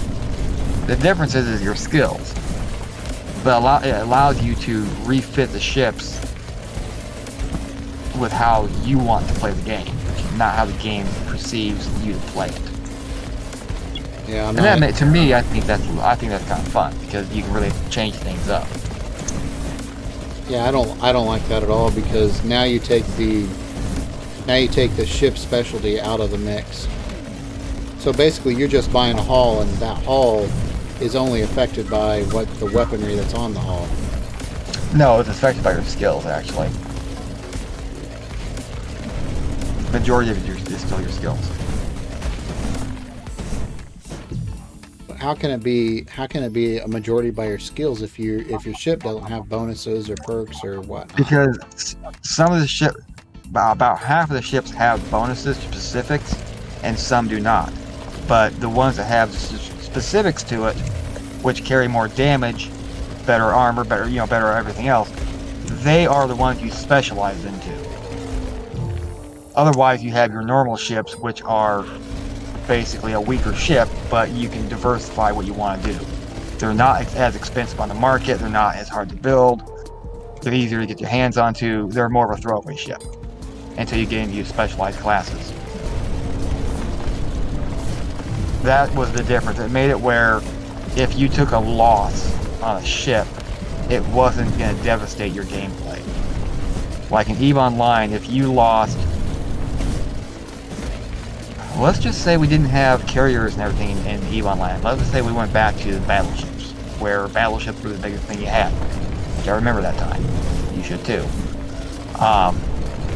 Let's say you had yourself a really nice, fitted out Dominix, okay? And you dumped a lot of work into it, a lot of money into it, and you fit one out really nice. Okay. You lose that ship.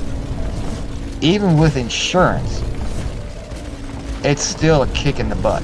Like, it's gonna drop you hard. Well, that's the reason why you don't. That's the reason why you don't fly that's the reason why you don't fly what you can't afford. Well, at what point does that statement actually retract, though? Everything you lose, eventually you can't replace 100%. You're never going to be able to. You might be able to get another ship, another hull, but you always going to be able to get the same gear every single time. Yeah, as long as it's not factioned. Well, see, that's the difference. I can throw all kinds of faction gear on here, and I don't got to worry about it, because I can go back and get more faction gear if it's on the market. Well, as long as it's on the market, you could always get more faction gear with EVE. Yeah. You could. But the losses on here ain't as heavy. I guess I don't understand why you consider losses heavy. You just don't fly what you can't afford. Well, it's not, but as a new player, do you realize what that means? Well, no, but you'll learn really freaking fast. Yeah, but you learn after that loss, though. Yeah, and that first loss either makes or breaks it. Not necessarily. Well, what I mean by that is that either you throw out, you pick yourself back up, you put yourself back in the ship, and you work yourself back, get your ship back, and put it back together, whatever. Or there are people that will sit there and just rage quit. Or I'm not going to get into this. This is stupid. It's BS. Whatever. I'm done. You know, there are people that just can't pick back up and start over either. And so this took away that separation. Is where you will always be able to pick back up. You still have to work towards it, but it's not going to be as heavy as a kick in the butt to pick yourself back up from. Like you can lose an expensive ship in this game, and yeah, it's going to hurt like hell, but you're able to get that ship back fairly easily with some time put in, with a little bit of time invested into it. Yeah, but it shouldn't be that way, though. Well, but it shouldn't be so hard either. Remember, this is more the casual version of it. The PC is the but you need to be able to know, certain ships have value. Oh, they have value in here too. Trust me, the damn no, Orca. That's not what I mean. I mean, each ship should have a specialty or something that is actually better than another ship. Well, they do. That's where your higher tiered ship comes in. That's what I was explaining to you. I guess I don't. I just don't make any sense to me. Well, let me read you something for this might break it down for you. So Eve echoes about this game. The new Space Sandbox MMO brings the authentic Eve experience to mobile. So basically, it brings Eve from a PC to a mobile version, but it's not as high definition detailed. It's a little bit more simplified to play. It's a little bit easier on your system. You don't have to have a computer to play it. It takes Eve and minimizes what it is. So it's still Eve, but it has its own little changes. But when NetEase decided to release Eve Echoes, this wasn't something that CCP did. NetEase came to CCP and asked them for rights to put some of their stuff in this game. And CCP released the rights to NetEase to allow them to pretty much copy some of the game for themselves. So this game has nothing to do with CCP at all. None of the staff, payments, none of it goes to CCP. Only the rights came from CCP. Man, that's kind of dangerous. How so? That could ruin a game. What, Eve? Yeah. No, because Eve gave them permission to release this game. Yeah, it's been in the work for many, many years, and Eve Online was also one that wanted to see this released. Because people have been screaming for it for years. For a long time, people have been wanting a mobile version of Eve. Something that didn't require a $3,000 or $4,000 computer to run. Something they could pick up and go to work, and on a lunch break, spend 30 minutes playing a game. This is not something that's actually new. This is something that's been in the works for many years. And it just took one company to go to CCP and ask them for permissions to release a lot of the imagery and rights to the game to them. And so the difference for this game to EVE Online is kind of the difference between copyright and non-copyright material. That's basically where the difference is they have the same skins, same ideas, same functions, but they had to change it up just enough where they wouldn't be basically stealing CCP's patent to a game, basically. And so that's where the changes are. But you wouldn't really know that if you never played EO first. Yeah. I like the complexity of Eve, and I just don't think... I think I'd probably be very disappointed with Echoes. You can play a free version of it without paying for it on your phone. You just can't get past a certain point in it. I mean, as far as to be able to unlock certain skills on the higher tier end, you have to be able to pay for it. But you can go as low as the $5 a month thing. You just don't get as many skill points per minute. But you still unlocks everything. So they've made it where it's even if people don't want to spend a bunch of money every month, can still enjoy the game and play it. So I think it actually opened up a market for it, really. So instead of having to pay, I mean, and I know you and I both know that $15 a month is not a lot of money. And if you can't afford $15 a month, somewhere along the lines, you're not managing your finances properly. But that's not the idea behind it. Well, the idea you can't say that either, because you have a lot of students that play Eve. That's my point. This was to be able to open up to other people that didn't want to spend the same amount of money, but still have the fun.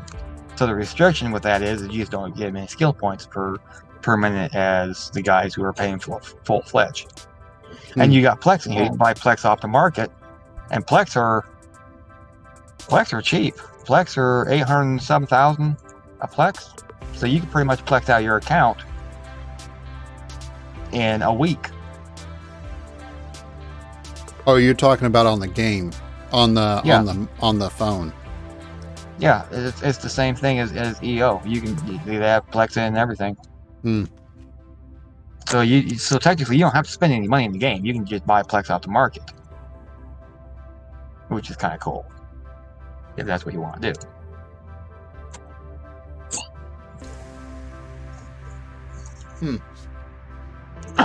Yeah. Like I said, it's I enjoy it because I can pick it up and put it back down. A lot of times, like when I'm loading or whatever, I'm waiting to get loaded. Like I'm waiting a half an hour for somebody to show up to load me. I can grab my phone and I can play my game. Where if I have to unpack the computer every time to do it, it's a hassle. It's a pain in the ass. I can't do it. It's not feasible. I can pick this up off my phone and just play it. Now I got it on my computer as an emulator, but I did that because if I'm sitting here like at the yard, or I'm sitting over at the office with you, I have the ability, and I've already got my computer out, I can just play it right here. I don't have to always use my phone. But the ability to be able to swap between the platforms make it a lot more feasible with life. And that's kind of where Eve Echoes came into. For Eve, to be able to play Eve online, you had to dedicate a lot of time at a computer. Well, it depends. It depends on what you did, but yeah, you're right. Well, but I mean, it didn't matter if you were mining, marketing, you had to be home on a computer or somewhere at a computer to play it. True. You couldn't play it on the run. Echoes was that calling for the difference. And that was to make it where you could pick it up and put it down. You could still log in for a half an hour a day on your phone or in between a break or whatever and still do something and make an impact and a difference in the game for you, where you didn't have to dedicate 2 or 3 hours a night to be able to make that difference on a computer. And that's the difference between the two. That's why I say they dumbified it down.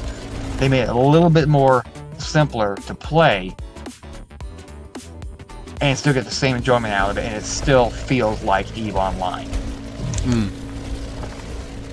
So, like I said, I can come into the game, I can do 1 or 2 missions while I'm waiting to do a load, and when it's ready for me to strap down my load, I can just close the game out. I don't even have to log out. I just close the game on my phone, toss it on the dashboard, and my ship automatically logs me out.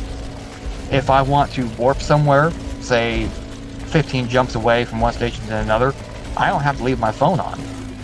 I can put myself in warp, turn my phone off, turn the game off, and guess what? It will still make the jumps on the server, and then when it's done, when it gets to where it's done, it will send you a notification. Your ship has arrived at such and such station. So it's the feasibility to be able to pick it up and put it back down like that that makes it such a strong game for the mobile team. So yeah. But that takes the fun out of it, though, don't it? Well, not really. I mean, because you can still get killed. You can still get popped. If you go through low sec, you can still hit a bubble. You can still hit a bubble in null sec. Somebody can still bump your ship. That's the risk of doing it. But that also gives it the feasibility where you can still do that.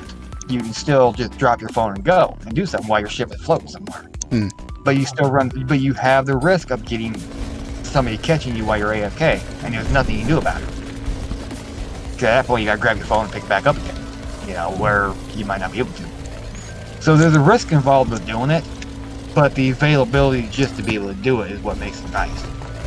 Like, if I'm 5 jumps from my home station, and I'm doing a mission, and I just want to go put my ship back at a dock before I go to finish off my load, I just hit warp, set destination, warp, toss the phone down, and next time I log in, my ship will be at the station, because that's where I told it to go. But I didn't have to stay on my phone for it to make that action. Now, if I was in null sec or low sec, I wouldn't be doing that, because the risk of getting jumped is still there.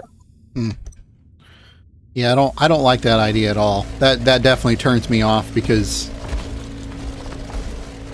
I don't like the idea that you can just. Well, it's no different than if you put your ship on autopilot. It basically is all it is autopilot. It's just letting autopilot run in the background of your phone on the server side. But if you put your ship on autopilot on the computer and you walk away from your computer and you walk down to the store to get a pack of cigarettes or a beer or whatever, and your ship is autopiloting to a system, that's the exact same thing this is doing. The only difference is you can close the game out and it will still allow it to autopilot to where it's going. It still makes the physical jumps in the game. It still makes the jumps through the systems. It still has to warp. It still has to align. It's not visible on the screen when it's doing it because you close out your screen. So it's no different than standing in front of your computer watching you do it.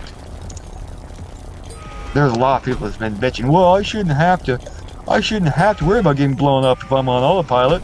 That's not fair. Yeah, it is. It's the risk involved with doing it. See, people have been complaining about getting popped in low sec at gates while AFK piloting their ship. And they say, well, that's not fair. It shouldn't be allowed. Well, that's what makes the risk for it. That's what makes it fun. You take the responsibility of going AFK, whether you're on a PC or a phone. The risk is still there. And there's a lot of people who don't like it, but they ain't going to change it. They've already said they're not going to change it. They said that's the risk involved with AFK piloting your ship. It cannot be a safe zone 24/7 for you. You know, if you want safe, then stay in the station. But there needs to be risk involved with that action, which makes it fun. But yeah.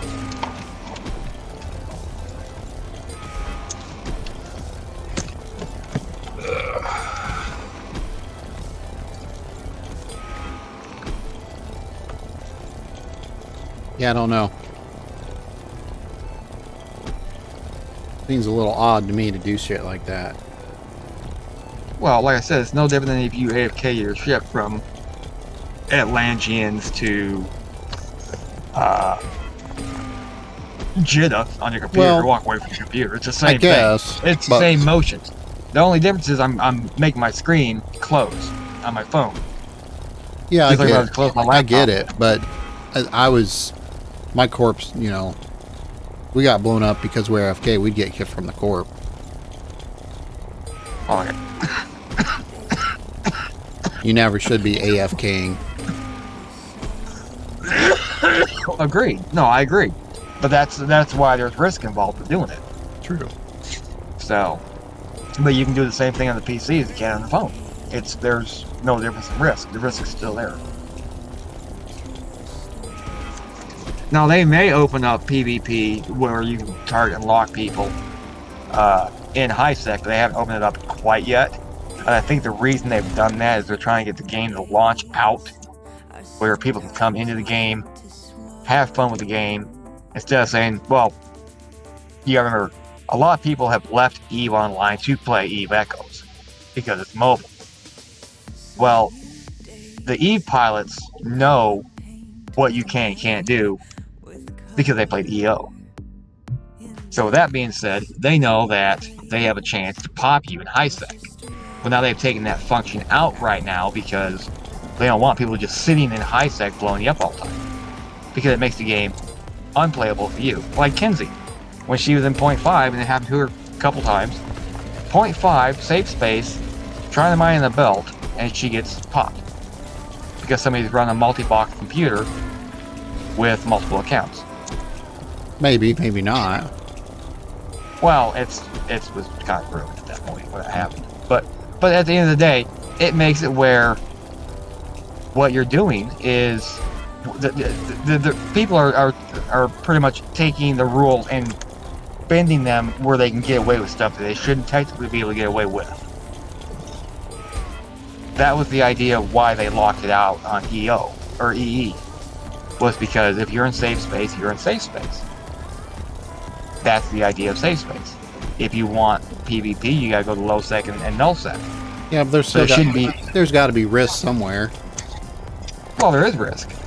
You can't get to be able to like for example, to be able to get certain materials, you have to go to low sec and high and null sec for it. You have to. There's no way around that right now. I mean, unless you want to buy JIT or whatever, but the prices are expensive as hell.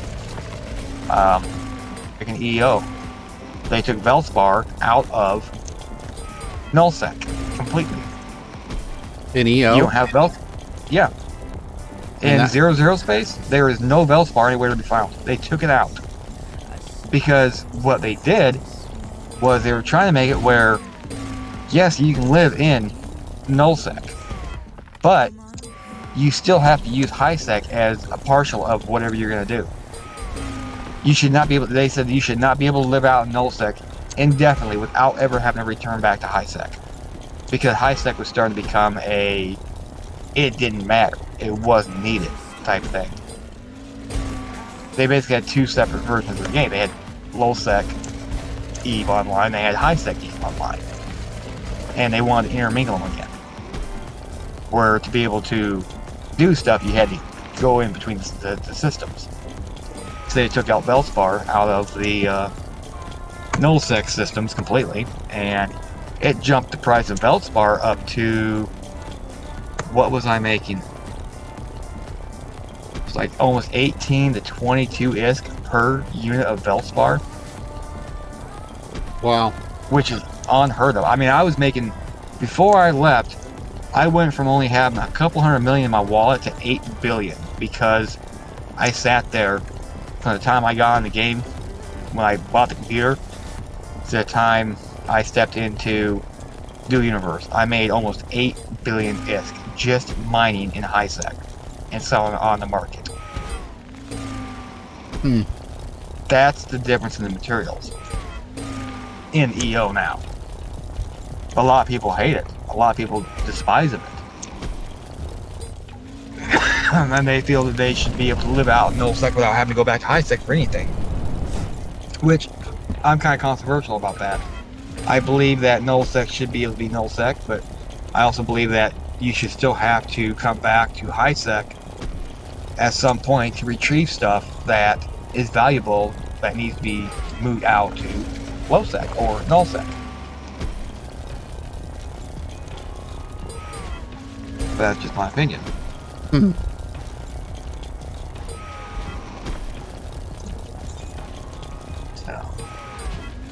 Yeah, I don't even know if you could actually mine Veldspar down in nullsec, on actual Eve anymore. I know they were changing stuff. Yeah, they changed it back last December. They took Veldspar completely out of 0-0. It does not exist anymore in any Veld. You can still get in Echoes or Eve? Eve online. You can still get Tritanium out of other ores. Veldspar is not in nullsec anymore? No, they took it out. No way. Yes, they did. Yes, they did. Here, I'll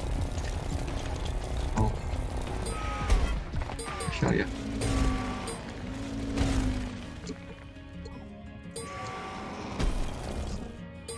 Seriously? 100%. Hang on.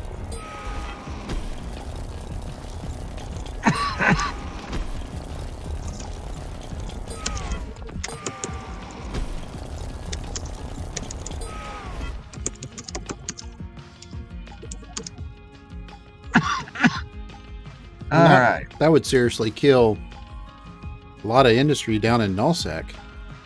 It did. And the idea behind that was to open up the industrial side in high-sec again, because high-sec was losing everything. No one would come back to high-sec for anything. Everyone was just living out of their stations in 0-0. Yeah, but you should be able to do that. Yeah, but it was getting to the point that the markets were starting to dwindle in high-sec is what I mean. It was getting that bad. Like, you could put ships on the market in high sec for a lot cheaper than what they were out in 0-0. People would not even buy them. They'd still buy them at twice the price because they didn't have to leave 0-0 to go get them. That was how bad it was getting. Hmm.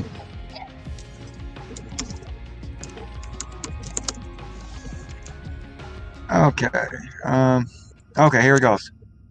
Here we are. EVE Online abruptly removed ores from nullsec as part of the wider resource distribution plan. When was this dated? Let's see if I can put a date on there. This was over a year ago. But last week was likely a surprising one for the miners of EVE Online, as Veldspar and Spudman rocks were abruptly removed from the asteroid belts of nullsec systems. In a dev blog on Friday, CCP Games admitted to orchestrating the change, explain other adjustments made, and the reasons why. Not only were these two resources wiped from nullsec, but the quantity of ore for levels 3, 4, and 5 asteroid anomalies in nullsec were reduced by 33, 50, and 66% respectively, in order to vastly lower the availability of certain ores in these areas. These sudden changes are part of a larger plan to redistribute resources across the game in the coming weeks and months. Furthermore, there's a chance that many of the adjustments will be just as sudden and unannounced as Tuesday's tweaks. This marks the beginning of EVE's resource distribution overhaul that will be taking place in the coming weeks and months. The element of mystery and sense of discovery when things change and new eating without notice is something awesome to behold. Therefore, some of the adjustments planned will be sudden, like the ones that occurred on the 17th of December.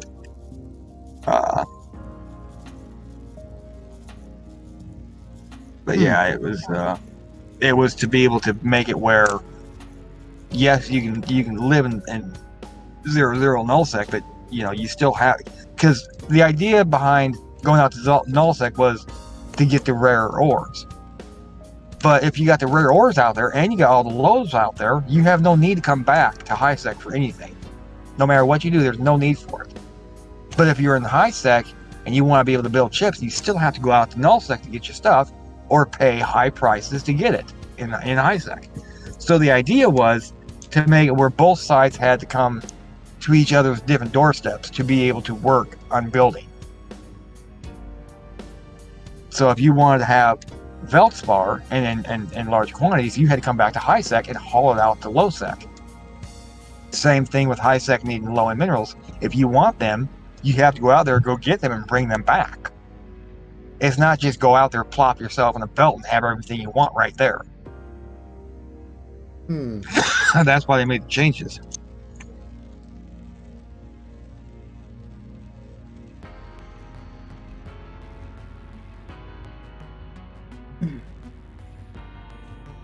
So in other words, the Rorqual killed everything then. Yeah, it did. That was the biggest thing for it. Was because when they did the Rorqual, you were able to compress all your ores and just keep on keeping on. And so the problem became that no one needed high sec anymore. And so that's why they made the changes, was because you saw, well, I don't know if you saw like I did, but the Rorqual was not, the ship itself was awesome by design, but how it was used was not how they meant it to be used. What do you mean? It was too. Not necessarily. Not necessarily. The ship was originally meant to be used where you take it out, you compress your ores, you go back to a station. Which is okay, that's right. But people are using it for more than that. I mean, Rorquals were becoming command ships for mining. Yeah, that's what they're supposed to do for. Right, but not in the quantities that everyone had one. They weren't supposed to be a ship that everyone owned as a secondary miner type thing. That's literally, they had people out there with multi-accounts running their own Rorquals. That's how heavy they were affecting the game. I mean, there's people out there running 6 accounts that had 2 haulers, 4 miners, maybe 7 accounts, 4 miners, and a Oracle of their own. All 7 of the accounts were on the same computer, just out there ripping belts. There was no need for that. The idea behind a Oracle is supposed to be like a corporation type thing where you took it out knowing there was a risk that it could get popped using it, but it was to be able to stretch your legs and nullsec some, but it got overused very quickly. Like everyone had one. And that's what screwed a lot of it up. That's why they made the changes they did. I mean, when they released the Oracle, there's a lot of people that were for it, but there were a lot of people at the point that they released it were sitting there saying the same thing they're saying now. It's going to change the way the game is played, and it will kill the ore market, and it did.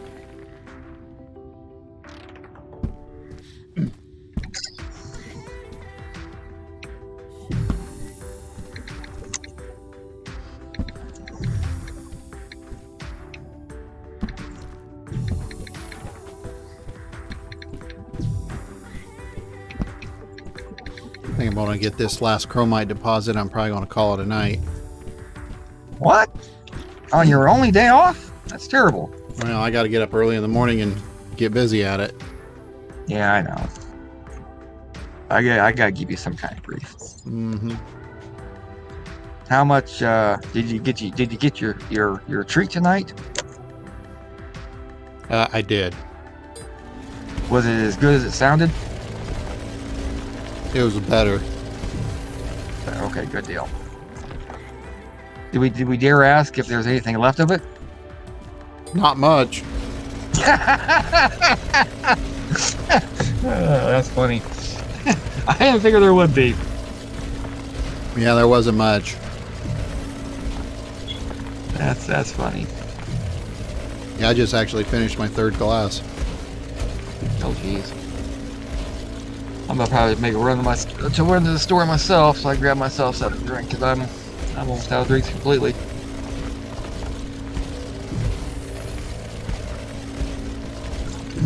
I was gonna grab some when I came back from McDonald's, but I forgot to.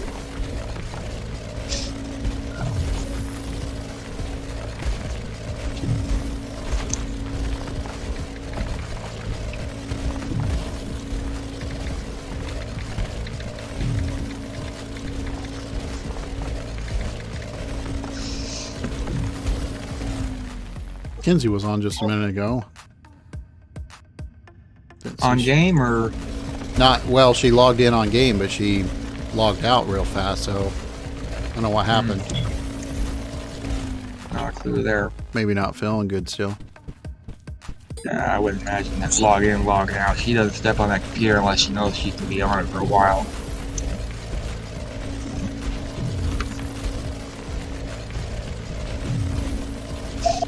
Oh no. Unless she is logged in to pick up her money, logged out. Pick up what money? The login reward. Login. Oh yeah, Quantum. could have. To me, that's just not. I don't know if it's quite worth it to log in if you're busy doing so. I guess maybe. I guess Well, if the you're. thing is you don't get it back the next day. It's not like you can claim it a day late. It's once if you don't get it, you don't get it. No, I know. Yeah. So I'm thinking Kinsey wanted her money. Yeah. Probably. Which I don't blame her.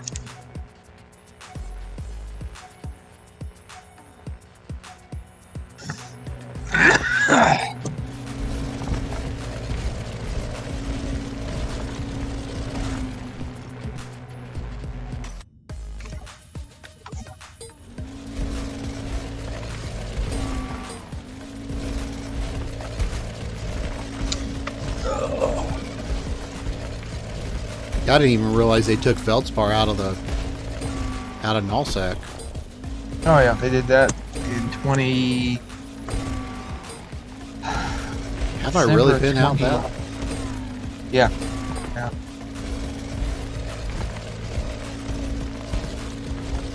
At the end of 2019. Or 2020. No, 2019. 2020.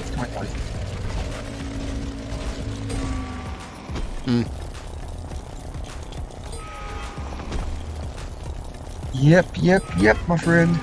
Yeah, remember, I started playing this DU with you back in July of last year. Heck, this October of this year, we'll make it 3 years that I've known you. We're all getting old. Or, well, you're getting old. I just get better looking with age, but that's besides the point.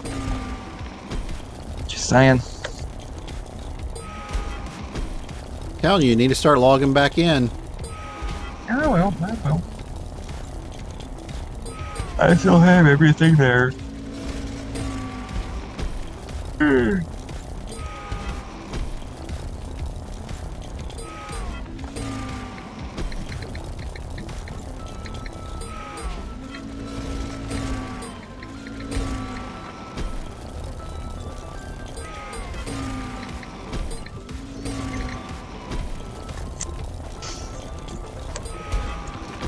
And this is a small node. Is it? Yeah, because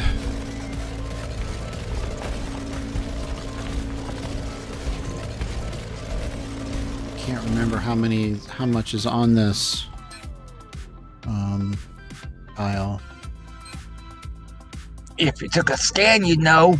I did 78.40, and I mined 15.74. Let's go ahead and see if we can find another node here. Did they ever fix the mining skill on that plus 5% to ore harvest or whatever? Yep, everything's fixed. Oh, finally. Cool.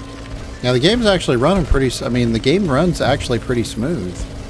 Right, but that skill I was talking about, even when we were in it, was not working right. It hadn't worked since they launched the game, even in alpha or beta. Yeah, whenever it was. No, they actually, pretty much all the skills are.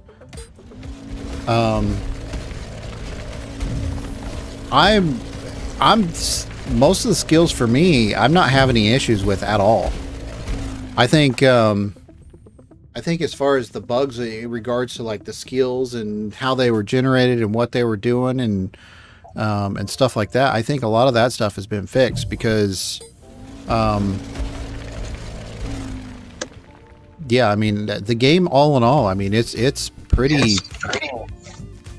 Did you ever fix that issue with not being able to pick up cubes? Did you? No, I said, did they ever fix that issue? I don't think that was really one of the problems that a lot of people are having.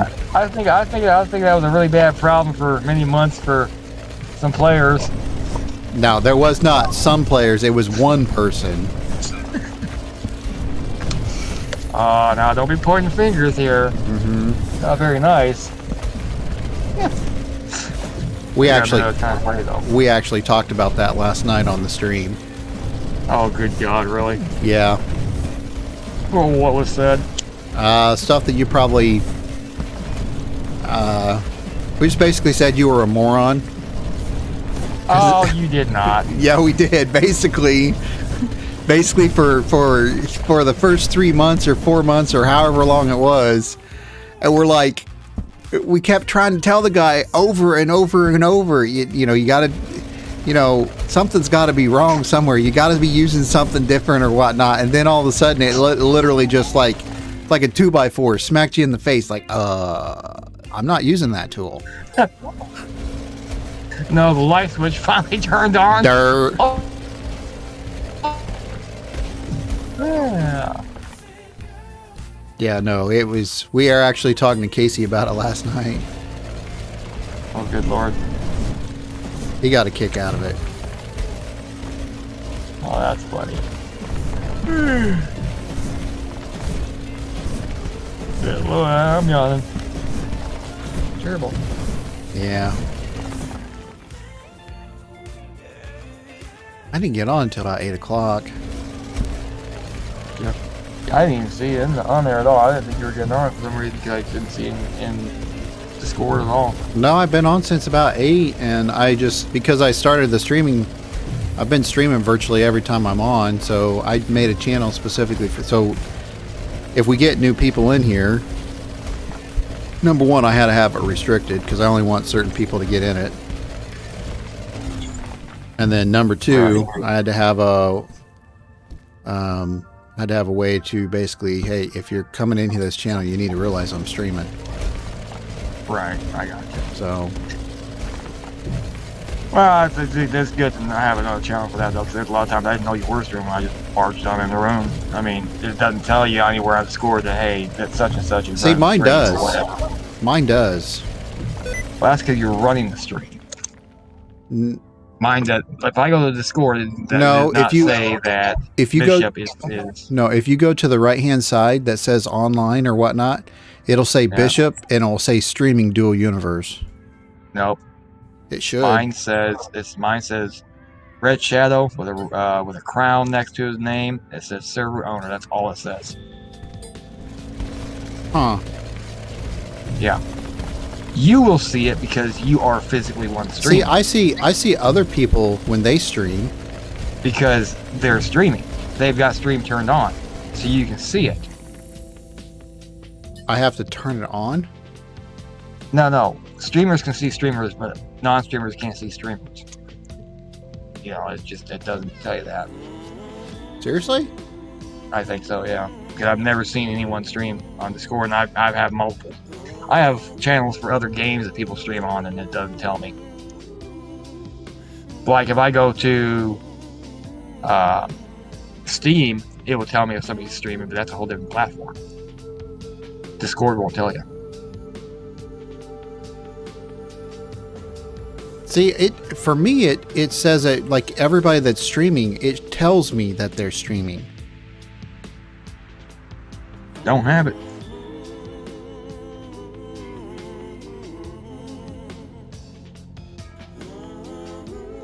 Oh, no, hang on. It does down here. Hang on. I want to see something really quick. Never mind. That's just your channel name. Red Shadow Streaming. Yeah, that's just a channel name. It doesn't actually tell me that you're streaming at all. Yep. Because I thought it did. Nope. That's why I never knew you were.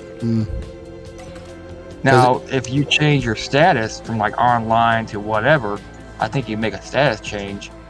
Like instead of saying online or invisible or idle or whatever. I'm telling you right now, I can see other people that are currently streaming right now. Then it may be a setting that you need to turn on then, because I've seen that for the score too, but their status says streaming. There's not just anything there. Their status has to be changed somehow. It's, you know, they're streaming or something. User settings. That would be my guess. Cause like I got a friend that Dead Patriot. He streams a lot, and I see it next to his name, but it's a status that he turns on when he starts streaming. Cause he can edit the status to, you know, Dead Patriot streaming Counter-Strike or Dual Universe or Eve, but he streams multiple games, but it always has a new tag to it. So. I don't know. I'll have to look into that probably later. Yeah. I ain't gonna do it tonight. I'm gonna try to get this. I wasn't saying tonight, but I would say I definitely look into it though.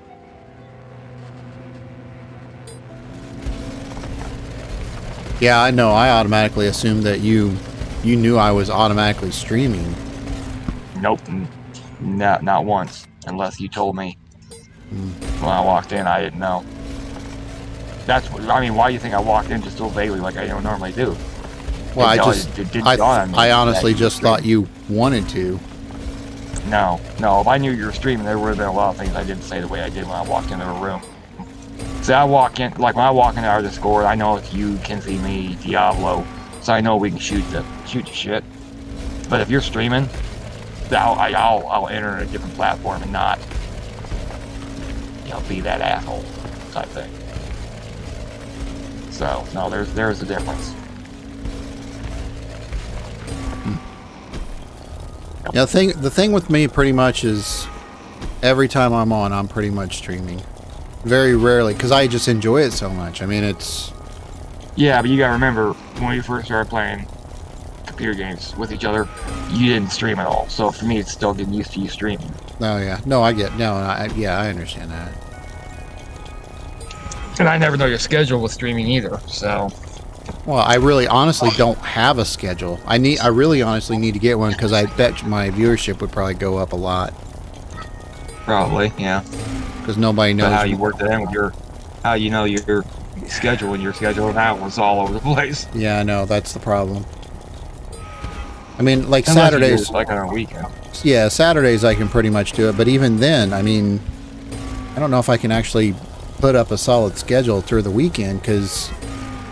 I mean, I have family, I have kids, I mean, I've got work, I've got other responsibilities that have to be done, and if something comes in, I've got to drop everything, so...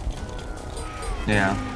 It could be one of those things where I record the video, and it's not a live stream, it's a stream, but it's not live. Right. It's like it's a pre-recorded one, which I can do that, yeah. But... Yeah, but it wouldn't be as good though, honestly. You wouldn't be able to talk to your viewers at all. That's the thing. Yeah, I know. And answer questions and show them stuff. Right. So. Yeah, you'll figure it out, man. Yeah. No, I don't know. I'm really just starting to dig it. I don't have my face cam on or anything like that. Because I stream without my face on a camera or anything like that. I mean, I don't want to see you break the camera either, man. Yeah, well, gotta have casualties before you can have the victories. Well, I mean, if you got a bunch of cheap cameras, cool, but man, I wouldn't take out your good one.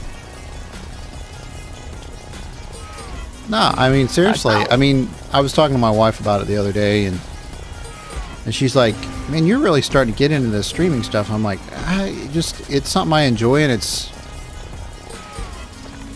I can get away from everyday, what I deal with on a day-to-day basis. So, I mean, plus you get a chance to meet new people. Oh yeah. And, I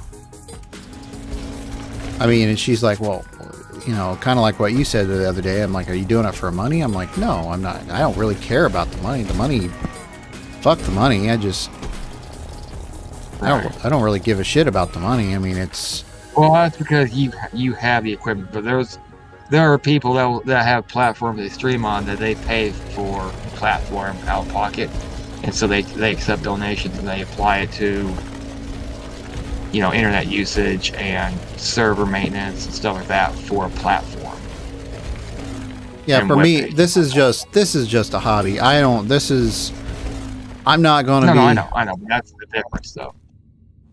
Yeah, I'm never going to get into streaming so big where, I mean, I just don't want to. I mean, okay, it's all right if I'm a popular dude or whatnot, and there's a lot of people who like listening to me and like watching me do things and stuff like that. That's cool, but it has nothing to do with revenue or money or... I just like it because it's something different than what I'm accustomed to. And it gives me something that I can... Like when I was younger, you'd have a drive to be able to do something, be able to learn new stuff. Right. And this gives me an opportunity to be able to learn new stuff. And that's... So what you're saying, you can teach an old dog new tricks. Pretty much, yeah. Dude, I used to be incredibly intelligent when it came to freaking computers. I mean, I used to know everybody around me would bring their stuff to me to fix. And I can't do that anymore. Well, 'cause you're not around that type of stuff no more all the time. You can do your general stuff yourself, but anything more than that, you just fall out of the habit of doing it. Yeah. That's just like when I worked for repair shops and tire shops and shit. I could do tires and repairs and everything like that all day long, no problem. Didn't have an issue with it, and I stopped doing it completely. And now it's kind of like when I work with my trailer, it's like I don't trust myself to do it now. I haven't done it so long, I don't even know if I'm doing it right anymore. You know, even on the back of my head, I know I'm doing it right. My conscience is kicking in like, hey, you get that right? You know, it's like, I don't know. Just kind of how it works. I'm gonna dock myself up here. I got full cargo. I'm gonna go get myself some drinks, I think.